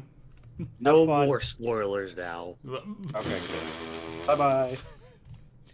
Uh-oh. I want Samurai Daimyo to pop in now and be like, "You guys having a Discord call? What is this Pooh in time? I keep hearing about." What is He's like, what's Winnie the Pooh, Blood and Honey? We have the movie. I have the Riz, first one. TikTok, Skibbity Toilet. Bro, you must have had a weird dream. I saw that video. I was wondering. We have similar Recommended. similar autism. Yes. Can't believe Watkins he went from YouTube comment on the live stream to just like, "The fuck you say, you little bitch." He did that really fast too.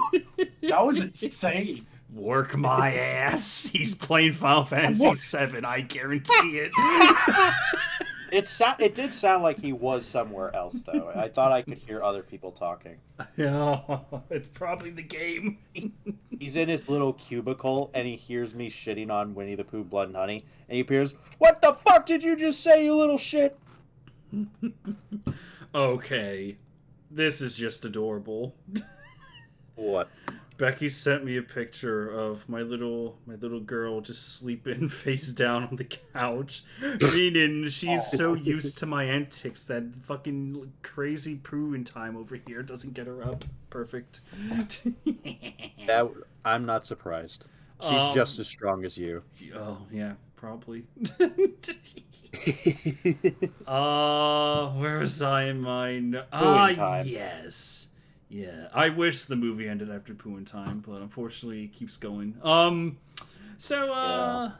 Unfortunately, Chris, he the next morning, he tells his parents about the whole, like, "Hey, I saw Bobbin in my dream," and his parents like, "Oh my god, did you see who took him?" And it's like, it was all blurry, but I couldn't do it. And then they pretty much imply, it's like, "Oh, Chris, if you go to therapy, if we can keep exploiting your mental trauma, we can solve this mystery." What? Because they want to make Chris do more therapy so that he can remember who took their son in the first place. It's just really funny the way they were talking. It's like, "Let's exploit that trauma, shall we, Chris? Let's make you remember everything." It was just funny. Yeah, unfortunately, the police they have to question Chris because they learned about the hunters dying. I'm sorry, look at the chat. Yeah, no, I saw it. That's why I giggled. Yeah. What, him yelling unwatchable? No, look. No, on Discord. Oh.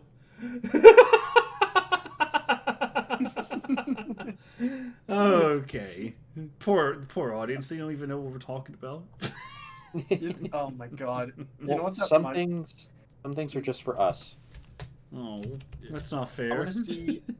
want to see this version of Pooh fight the version of Batman from the those videos that the guy makes where Batman keeps beating people up for minor crimes. I love those videos. Good old Oh, Batman. that's so funny. Yeah. No. No. Yes. But yeah, the police come down. It's like, "Chris, where were you last night?" I was like, "I was with my parents. We were talking about how my therapy is the secret to all things in the universe." And it's like, "All right, well that's good enough to me." By the way, I also came down here because there was a survivor of the people that were attacked, and before we could investigate, he said he wanted to speak to you. And I'm like, wait. He had that power. He could only speak to Christopher before the police. Okay, do your movie. So, Chris goes back to the hospital, and this was the scene in the trailer where Chris asks the guy, "Who did this to you?" The guy writes on the little chalkboard or on a board. It's like, they did this. It's like, Yep, I remember that. just love how in the trailer it's like, who is they? What the hell was an We all aluminum know. falcon? We all know who they is. We are all Groot. But They are Groot. and then Imagine the guy Iron Man saying that at the end of Endgame instead of "I am Iron Man."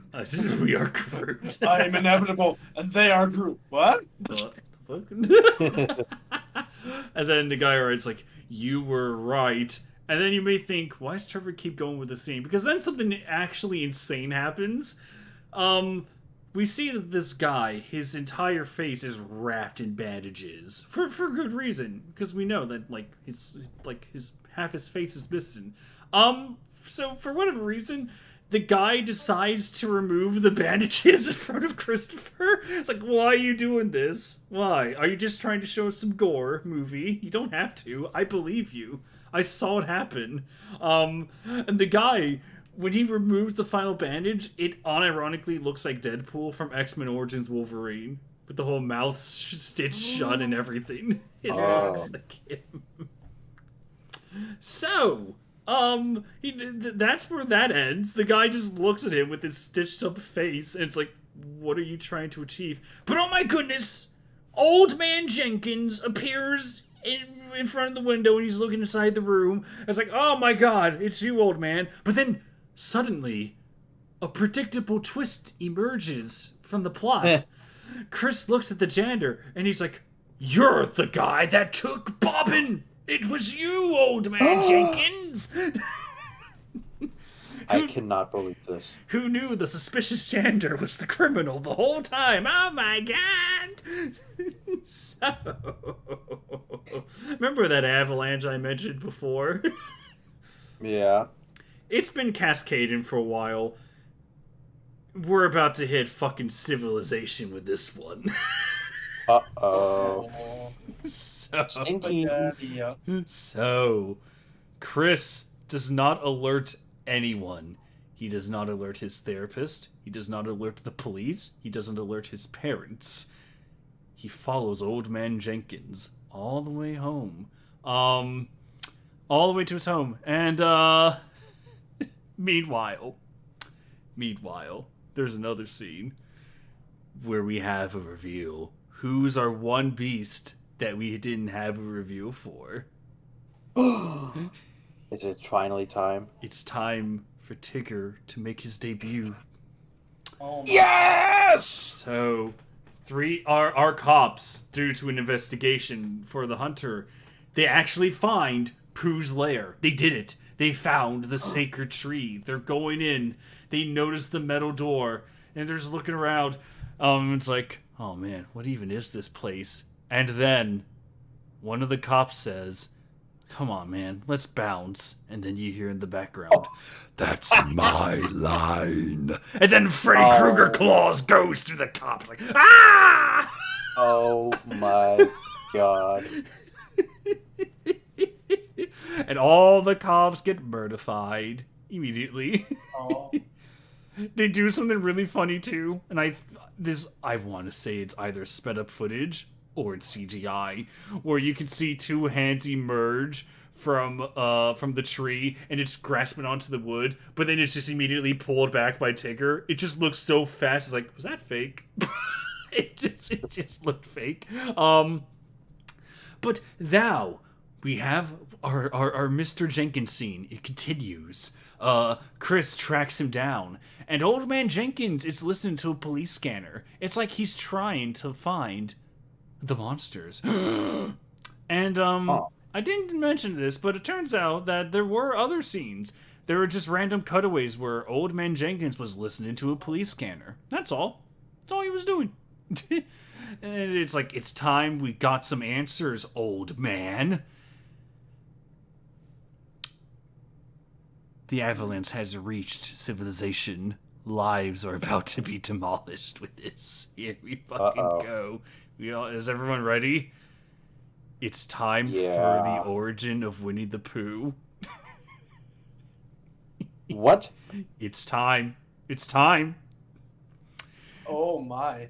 The origin story that I've been building up to has finally arrived. So, Old Man Jenkins used to be a lab assistant to a doctor. No. You know what? We're gonna call him Dr. October. Yes. You looked up the cast, You didn't know- you, motherfucker? You know what must be done. It is Dr. Kintober. So, I wish. So, He fused Pooh Bear's no, furs into blue quills. no. Much worse. So, You will die. the old man. So, what's really funny is that Chris he ambushes Old Man Jenkins, and he's like, "You're gonna tell me what happened? Where's Bobbin?" It's like, "This was your plan, Chris." Not a very good plan, but Old Man Jenkins is like, I know who you are, and I will tell you everything what happened right now. So yeah, I was a lab assistant, and my boss, he decided to fuse animal DNA with the DNA of children to create the perfect beings. Makes sense. Wait a minute. Bobbin is Winnie the Pooh. No. Motherfucker, why did you Yes. have to say that shit? Because No. I'm a magic bitch. So, yeah, 5 Imagine children Doctor went into Strange the saying forest. that to Dormammu Wait, what? at the end of Doctor Strange 1. He goes, Dormammu's like, set me free, and then Doctor Strange is like, I'm magic, bitch! They would do that in Phase 5 or 6 or whatever the fuck we're in. I don't know anymore. I don't even think they're making Marvel movies anymore. I haven't heard of anyone coming out. I desperately Yeah, I think hope that's they're true. Die in Minecraft MCU. Just So yes, the children have been fused with DNA of animals, and this is where we have our retcon of the first movie. Oh my goodness, they tried to change this shit, but I as a fan of the first one immediately caught on. I was like, wait a sec, no. So the experiments were a success. In a way, it turns out that our new hybrid creatures, they gained powers. Oh, What yes. kind of powers? And so Well, they're Deadpool powers for one. they're shown later in the film, but this explains how Winnie the Pooh can teleport. This explains. Wait a minute, it's canon? Yeah, pretty much. Like, they don't say it on paper, but like they say a line with a certain other character, and it's like, wait, so these powers, we just have to apply it to Winnie the Pooh, right? Because it's gotta be it. That has to be it. So yeah, Winnie the Pooh, super strength, can teleport. Ow, he can fly. I'm just gonna say now, Tigger can manipulate electricity. What? Yes! Yes! He can, Why? He can Oh make. my God, He can yes. just make lights go off like any old tropey villain. You can just turn them off with magic. I don't know. And then, oh yeah, I've never really watched any of Winnie the Pooh. Why lights? I don't know. Opa, do you know? Are they referencing the fact that... No, wait, no. I was gonna say he comes to Winnie the Pooh's house, like during a thunderstorm, but I don't think that's true. Or that might be true. I don't fucking know. Oh, who knows? Yeah, Who I have no cares? fucking clue. The teleporting, though, that is canon in the original stories, so. Yeah, he did that in Kingdom Hearts. And then he summons Chicken Little, and Chicken Little kills everything. No. Oh my God! Do you think they'll do a Winnie the Pooh Blood and Honey world for Kingdom Hearts 4? Oh, yeah. Well, it is hyper realistic for no fucking reason. So yes, Do it. I command it. Kingdom Hearts is dead to me. It's like Kingdom Hearts feels like my ex-wife. It's like so disappointing. Anyway, So they then have a line that made me and Justin not physically spit our drinks, but we both went, Pure joke. "What?" We were like, "What?" So it turns out somehow, some way, the pig can regenerate itself. Yep. Bitch, I called it! You liar!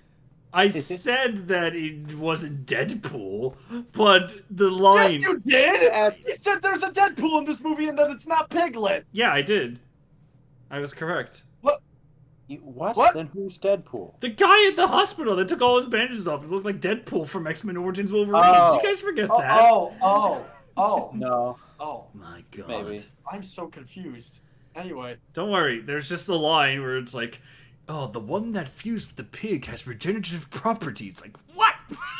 Well, I mean, that makes sense. He did survive the first movie somehow. Why the pig? Why? No, No, he why? survived. Why can the tiger control electricity? Why does it matter? Why does the honey bear teleport? I was literally about to say that is actually what the guy in front of us yelled. I was like, why the pig? Why not? Makes just as much sense as the other ones. The only one here that makes sense is Owl. What's his power? I forget. He flies. What? That's it? No. There's another Oh, what- power. Ow. We'll get there There's in a the power. second. But yeah. So then the doctor that invented these creatures, he says like, the doctor feared that they would be too feral, that their animalistic instincts were kicking in, so he basically made me take the kids. We were all gonna go out back. We were gonna kill them and then just bury them. Fuck you, movie. I remember the first one. You can't get away with that shit. Because the first movie explicitly said it was the act of killing Eeyore that made them go feral. Not any of this shit. You can't pull that over me. What about Eeyore? What's his powers? He forgot to mention him. Death. He has premature death. If they have a prequel, they should have Eeyore be played by Rich Evans. Just a fat, dumpy elephant suit. I mean, donkey suit. Also, speaking of Rich Evans, don't forget about our that edit idea I gave to you, Bovine, for that Rich Evans one. What was it again? I can't remember. You edit like a scene of Puss in Boots and The Last Wish, and instead of Death's whistle, you stretch out like Rich Evans's laugh, so it sounds like the whistle, and he appears in the background. He falls. That would Oh be- no, he's walking through the fire and then he falls. That was the joke. I do like that. I might do that. Please do. Speaking of stretched out audio clips, we were watching more Wish last night because we didn't finish it, and we still haven't. And when the goat gets his voice, he bleats twice before he does, and the second bleat is a stretched out sound effect, and it sounds so fucking bad, and it hurt me. Yeah, spoiler alert for anyone watching this. Wish is a shitty movie. Just point that out there. No shit. I could have told you that one. Yeah. This is just for all the audience. It's not a good movie. The second you think about it, it just falls apart. Yeah. I turned into that robot from Futurama that explodes when he gets surprised. I tried making sense of it, and I went into hysterics. Ew. It started scatting like King Louis.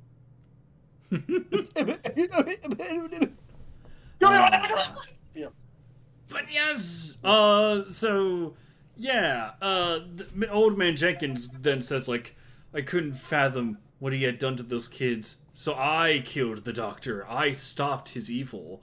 And then he says, it's like, but I knew they wouldn't stay dead because those things What? that went into the earth? Yeah, no.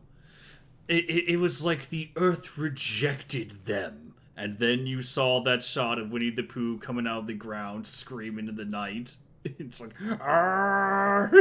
Oh my goodness. So it is Five Nights at Freddy's, where dead children's souls are in animal-like figures, and they just come back to life after death, and they're gonna do creepy shit. And they all have marketable plushies.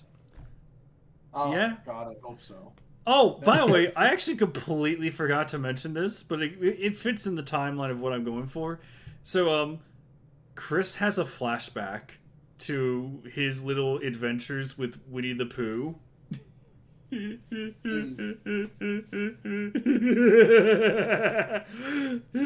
you guys remember the images of just like young Winnie the Pooh where just him staring blankly at the camera? No. No. Like 8 years, dude. What? 8? No. These were like the promotional images that came out, and they teased like young Winnie the Pooh being in the flashbacks. Oh, yes, I do remember that. That face doesn't change at all. And it's just young Winnie the Pooh staring blankly. He's like, I will hold hands with you, Chris. He stares deftly at the camera. Come, Chris, let's frolic together. They walk, and he's staring at the camera. Let's push you on this swing, Christopher. Pooh just looks at the camera with the same face. It's so funny. Which is funny because they could have just easily done what they did in the first movie and just CGI make his like mouth move like he did in the car. Yeah, and that's when Christopher realized, like, oh man, Pooh was always a dick because, young Winnie the Pooh, he kept eating a lot of things. He kept killing a lot of animals and eating them. It's like, oh no. So yeah, we had, that was the scene. And Old Man Jenkins then says, like, I've been waiting for this moment. I've been waiting for someone to find me so that I could tell them everything. Now that you know the truth, I can die now. And then he kills himself. Oh my god. It's like, what? Why? Oh my goodness. Why not? So, yeah. We got a lot of lore in that one. It came at the cost of the first movie, but hey, that town, that avalanche that destroyed the town, at least we have some survivors, you know? Things can still be salvageable. So anyway, Pooh and his friends have made it to Ashdown. They're in the town now. Oh heavens to goodness, everyone's going to die. No! And Winnie the Pooh is at the house that Lexi is babysitting. Oh no. The house that Pooh built. What? Never mind. Go on. So Lexi and the kid they're upstairs, and Lexi's just sitting alone, with the kids in bed, and then a very loud thump occurs. And Lexi, intelligently, goes like, "Oh my god, shit! I gotta get the kid. We might be in danger. I think there's someone in the house." She goes to get the kid. It's like, I'm really scared, Lexi. What are we gonna do? It's like, I have an idea. It's ingenious. It's foolproof. There's no way that any facet of this could possibly backfire in any way. There's no way. So, instead of, just like surveying the bottom floor, trying to find a path, or just or calling 911. Want to know what the plan is? They're gonna fight them. They're gonna stand their ground. So right outside the child's bedroom. Oh, I'm sorry, OT. What were you gonna say? They're gonna throw the child at them and run away.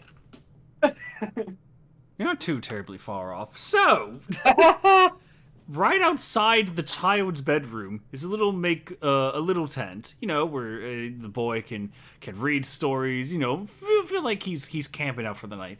The girl and the boy are in there. They have a brilliant idea. They put a camera onto a toy truck, and a remote controlled toy car. And the car. Oh my God, they're gonna Home Alone it. The car goes down the stairs, and it's just crashing all about, and it lands on its wheels. No damage to the camera, nothing at all. It's just completely fine. Shut up. Of course it landed on its wheels. Why wouldn't it, Baka? It turns to the right. Winnie the Pooh is standing there, just ominously. The RV goes up, and then Winnie the Pooh looks at it. He then steps on the car, destroying it, and that was the proof that Lexi is like, oh fuck, we're kind of screwed. Winnie the Pooh then ascends up the stairs. He looks in Lexi's bedroom. No one's there. And then Winnie goes past the tent and looks in the kid's bedroom. No one's there. He then turns and he finds the tent at long last, and then he decides to look in. It looks inside, and he puts his whole body into the tent, even though all you really need to do is just slightly look inside or slightly lift the entrance. You could confirm right there if anyone's hiding in there, No, he just fully goes on in there. Somehow there was an invisible closet that Lexi and the boy were in, right next to the bedroom door. They just burst down. It's like, run, kid, run! They run down the stairs, and then Pooh, he just jolts up, but he gets stuck in the tent. He's like, oh no, cloth, my one weakness. I can't teleport out of it. Now, I might be wrong in that maybe Lexi identified 911, but I honestly don't remember. I'll have to watch the movie again to be absolutely sure. But they're going downstairs, they run outside, and they come across two cops with two cars already parked in front of their house. It's like, oh my god, there's someone here. It's like, don't worry. The chief sent us because I believe the kid is the police captain's grandkid. Just accept it, okay? It's okay. Okay, I honestly don't care that much. Yay! So it's like, oh my god, you have to stop him. So we then follow one cop. She goes into either the basement, I believe, or just like an outside shack, and then Pooh kills her, and it's like, well, she's dead. Now, what about the other cop that's there? What are we gonna do with him? Now you have, like, fucking proof that Pooh is real. Yeah. We then cut away. Oh, no. It's like, what? No. Go back. Go back to the scene. You can't do that to me, movie. Go fucking back. I was audibly saying, it's like, no, go back. There's still more of the scene we need to watch. And Lexi's show, somehow, by the way, Lexi has the footage of Winnie the Pooh stepping on the RV, even though the camera was destroyed. Okay. Somehow, I guess the RV was, like, she was recording the footage that the RV was kind of... What? I don't fucking know. But, yeah. The scene just cuts away. We don't know what happened to the one officer. The other officer that was there, we don't know what happened to Lexi. It's just whatever. But you know who I've been skipping out on this whole time? Christopher Walken? I haven't checked on my fresh meat since I mentioned his name. We need to check on Finn.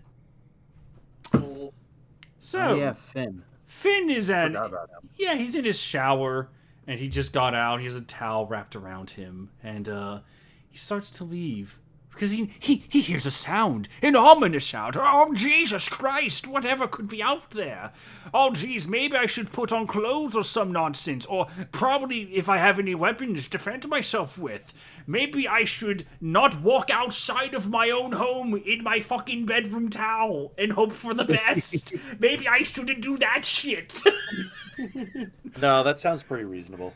So then suddenly Al pounces. He's like, "Ah!" Oh my goodness. And then Fresh Meat is like, "Oh God!" And then Al goes, "There is no God in this madhouse." And then he vomits acid onto his face. Oh my god. That's his other power. Acid. He spews that- acid. Yep. He's that character from Incredibles 2 that everyone wants to forget. Yay. Yeah, that's all he does. He just vomits acid. And Finn is like, "Oh God!" And he's screaming for a lot longer than someone being melted with acid should scream, you know? It's very slow acid. Not in this movie. So, Lexi calls Chris. He's like, "Pooh is... holy fuck, Pooh is real. I'm sorry I never believed you. Holy fuck, I'm safe. But Chris, I, for whatever reason, tried calling your parents. They didn't answer." And it's like, oh shit. Wait, is Pooh going back to his old home? Because yeah, it's confirmed. He's fucking bobbing. Pooh is bobbing.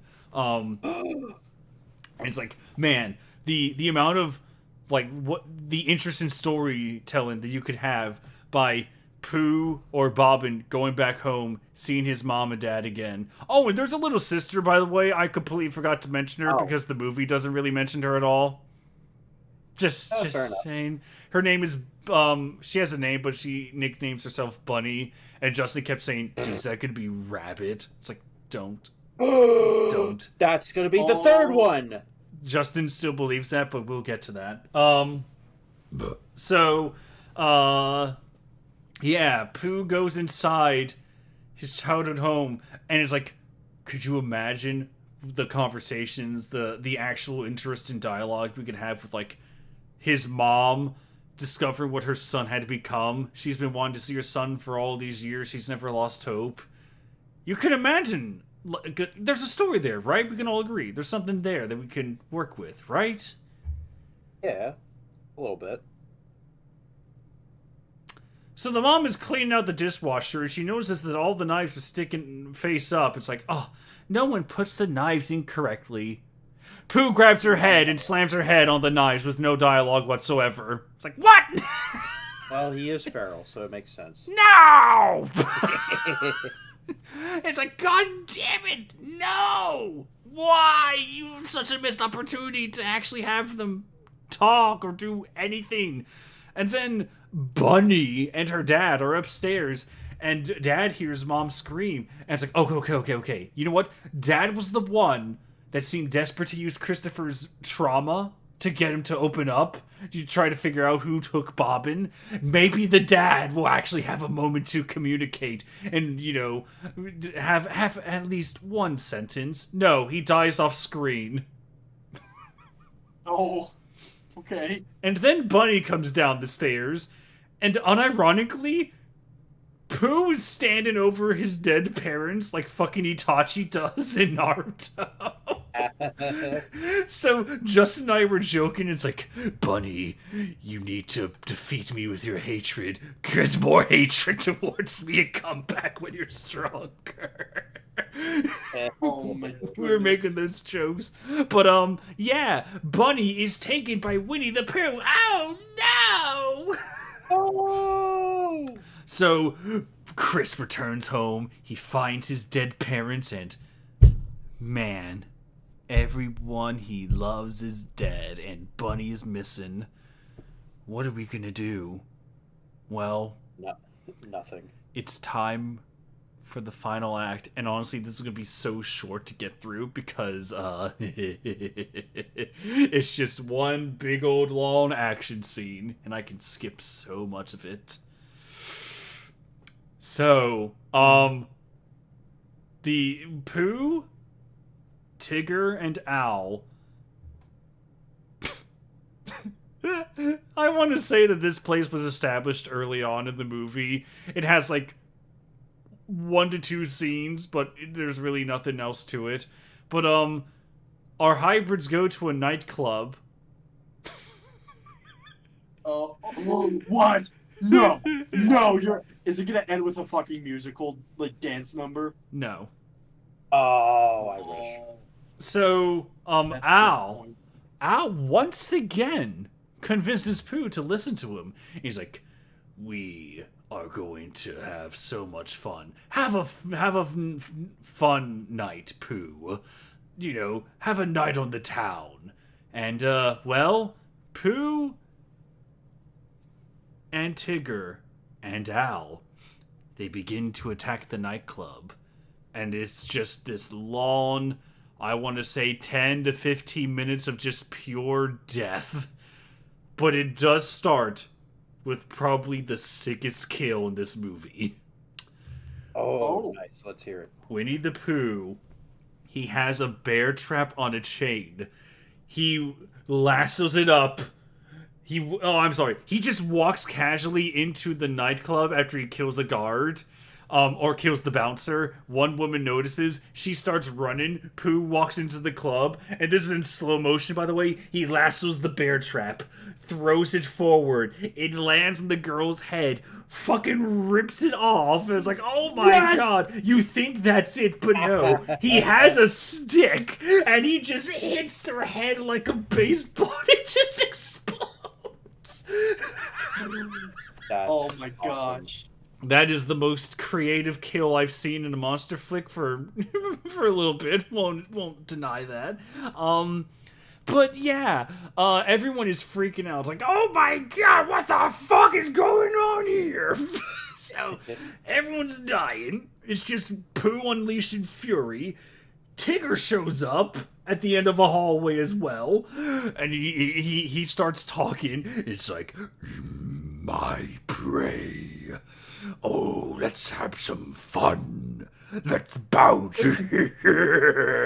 And he starts acting like Freddy Krueger.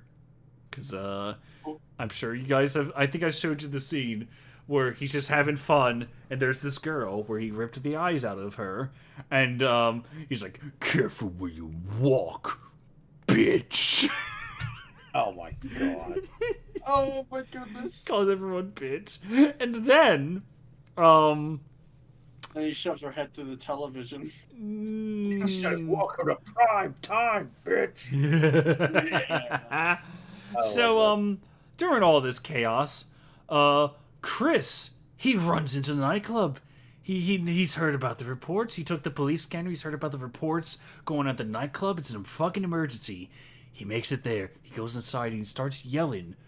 He starts yelling for Pooh to face him and finally deal with him in Mortal Kombat. I fucking wish, but no. Instead, he is ambushed by Tigger. He's there. Oh no! And Tigger just is like, "Hello, Christopher." And then he gets shot.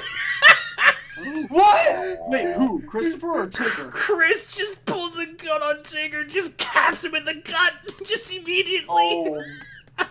And Tigger's like, "Ah, fuck!"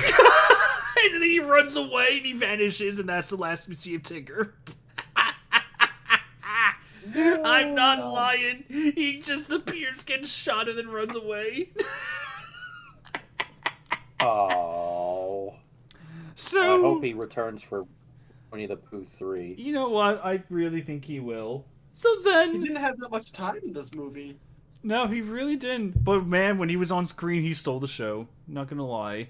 But now it's time for the final battle. It's here. So Pooh and Christopher face off after. And by the way, I skipped like what, maybe 10 to 15 minutes of the movie, just like Pooh and Tigger slaughter a nightclub. That's the scene. Makes sense. Awesome. There's some fun kills, and that's really it. But Is it like that scene from The Kingsman? no, Oh, I wish. that would be great. So yeah, it's time for the final battle. You may think, oh man, What is this final battle going to entail? Is Pooh going to get into like a fist fight? That won't work. We know how strong Pooh is. No, you see, he embraces the oldest and noblest of pirate tradition. He fights by running away. So he's a Joestar. Pretty much. Chris just runs out the back, and Pooh chases him. So, what he should have done at the very start of this movie, at the end of the first one, Pooh just starts chasing him. And it's like, well, hopefully this leads somewhere. Meanwhile, Lexi's in her car. She's trying to get down to the nightclub. She wants to save Chris. And meanwhile, she's being chased by Al. Oh, no! Al is going to go kill her. Oh, Jesus Christ. He's very efficient. And he even calls Lexi. He's like, wingless bait. He's like, okay, whatever. And so Lexi goes into the forest, and she runs too, and Al is chasing her. And then that's the last time we see Al before the credits. Oh. Yeah, he literally is flying above her, calls Lexi wingless bait, and then he's gone. What? Yeah! I was shocked too. He just vanishes. Because his contract's up. Table. So then we have Chris. He tried running, but Pooh catches up, and he's tossing Chris around, and it's like there seems to be no hope left. But then suddenly Lexi comes in, tackles Pooh on his arm, and somehow Pooh loses his grip, and I'm just like, no, that girl is not defeating. She did not distract or even attempt to overpower the giant 7-foot super strong demon bear. No, I don't believe you, movie. But hey, it provides the perfect distraction. This is Vegeta distracting Cell levels of a finale here. You mean Boo? Oh, never mind. No, because then I'm sorry. I actually caught this misaligned here. I am very sorry about this. What stopped Pooh from killing Chris in the first place was that Pooh noticed a hole in the ground. And you may think, what's so special about the hole in the ground? It's like, well, don't you know? Chris, from running away from the nightclub, after 2 minutes of running, he just happened to coincidentally wind up in the same hole that Winnie the Pooh emerged from when the earth spat him back up. It's the same hole. And Chris tries to reason with him, and then Bobbin's like, no! And then Lexi comes in and tackles Pooh. And that was the distraction needed, because then Christopher Robin grabs an axe. And remember how, Bovine, you said, oh, poopy? Oh, no. So Chris rushes Winnie the Pooh. Winnie the Pooh looks up, doesn't move, and all he says is, oh, bother. And then the axe comes down on his skull, and it splits his face in two. Oh, God, that puts the biggest smile on my face. And I still kind of call bullshit, because I saw that first movie. I know what Pooh could take. And an axe to the face, honestly, I'm surprised it just didn't bounce off of him like rubber. But that's fine. His head exploded. It's over. Wait a second, though. What about Buddy, the little sister? What about her? We never learned about what happened to her. Well, don't worry. After Horror Trope 378 quadrillion, police sirens are heard in the distance right after the final battle. So, Chris runs to the sirens. Lexi's there too. She's like, oh my god, that was intense, right? And then Bunny's there. She's just there. Bunny? She was taken by Winnie the Pooh, and now she just appeared. The little sister. Sorry, the little sister of Chris. She just appeared. She's fine. Out of nowhere, she's fine. That's it. Okay. Don't try to make sense of it. I tried for centuries. It's fake. I tried for centuries. She's not real. She's a clone. No, I'm sorry. Because the two then... Somehow Bunny returned.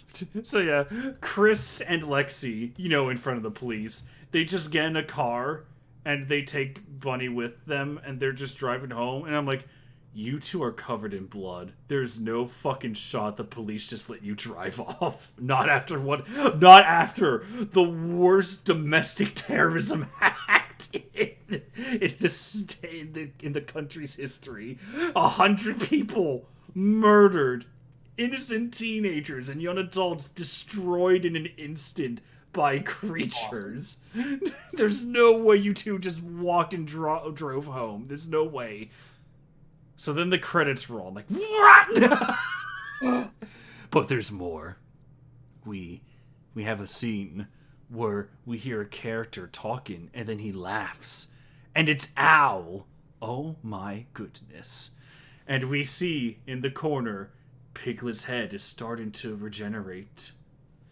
Tigger is moping in his little door, and Pooh is on his throne with the split skull, still battle damage from the axe.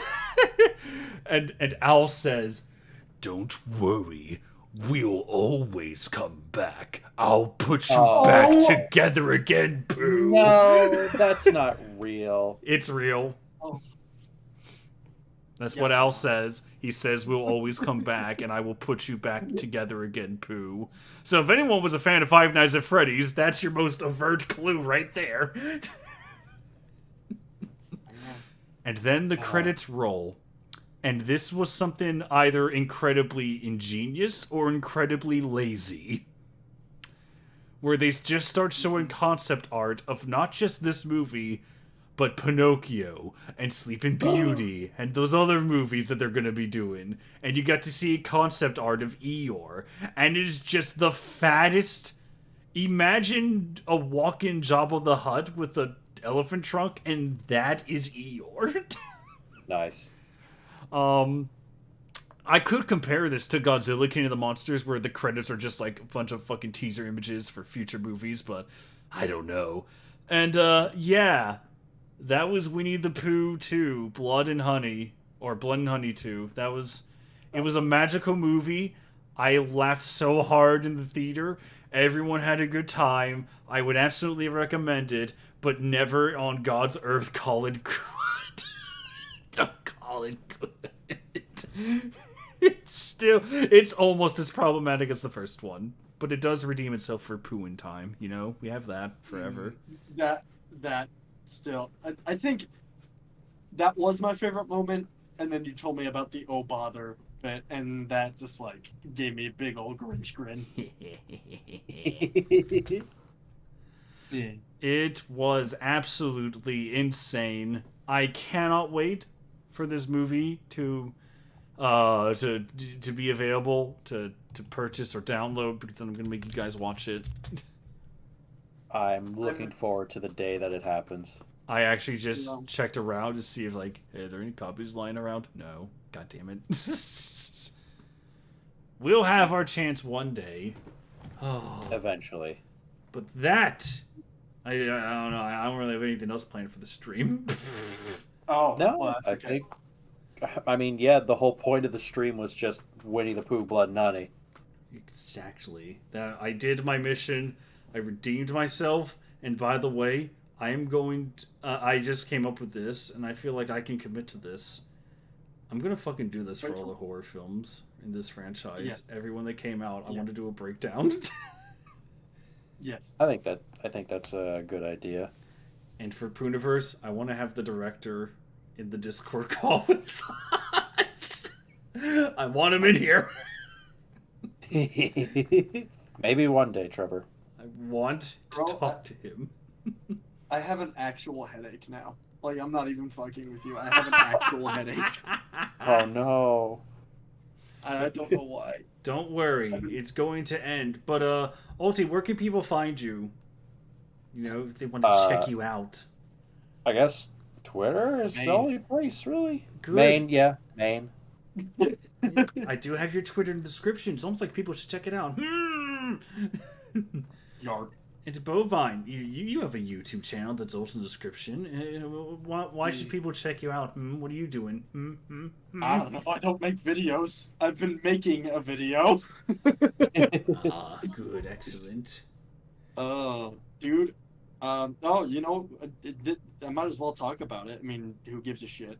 Because I don't know when the full video is gonna be done. But, I realized that it'd be a really good idea to get people up to speed, on the original series before they watch the video. So, what I'm doing is, do you know that YouTube channel that's like called CW Edits? It's like Clone Wars edits. Ah. Yeah. Yeah, so they do like the Clone Wars music videos, and they're really, really good. I was gonna do that. I'm gonna do that, and that'll be how the video starts. It's gonna be like previously on Green Lantern the animated series, and it's gonna be like on a TV screen, like a tube TV screen, and it's gonna be slowly zooming into that. And it's gonna have using non-copyrighted music, obviously, but I figured, okay, if I need to actually give people context before jumping into this, I don't want to just appeal to people who have watched the entire series, because that's like 5 people, so including you 3, 2. I can't count, but yeah, I've been working on that, and I think it'll turn out really good. I've never done anything like it before, so it'll be fun. Test my ability. Yay! Oh yeah, I'm looking forward to it. Thank you. I cannot wait. It will be a lot of fun. Yay! Funsies will be had. All right. Well then, I don't know. Actually, do I have anything planned? I mean, we can keep hanging. I'm down to hang. Oh well, yeah. I mean, I might. But in terms of my pipeline, I have a couple ideas. Oh, right. One's coming. Yeah, you're free. You're free from your restraints. Yeah. For the first time in like 4 years. What the fuck was that? So fucking jealous. Interesting. What? YouTube seems to What? have fucked itself. Interesting. It would be the way? first time. Don't know. That was weird. OBS just acted up for a second. That was weird. Oh well, we're at the end. But Expedition Everest. That's the next one. That's the next thing in the pipeline. Yes. Along with Yusuke versus the Goro. That's being scripted as we speak. Spoilers. No. Oh my god. So that's in the pipeline. That's gonna be fun. It's super exciting. I'm genuinely excited for that video. That'll be a lot of fun. Yeah. Yay. Is the stream done, or are we still going? No. Everyone say goodbye now. We did it.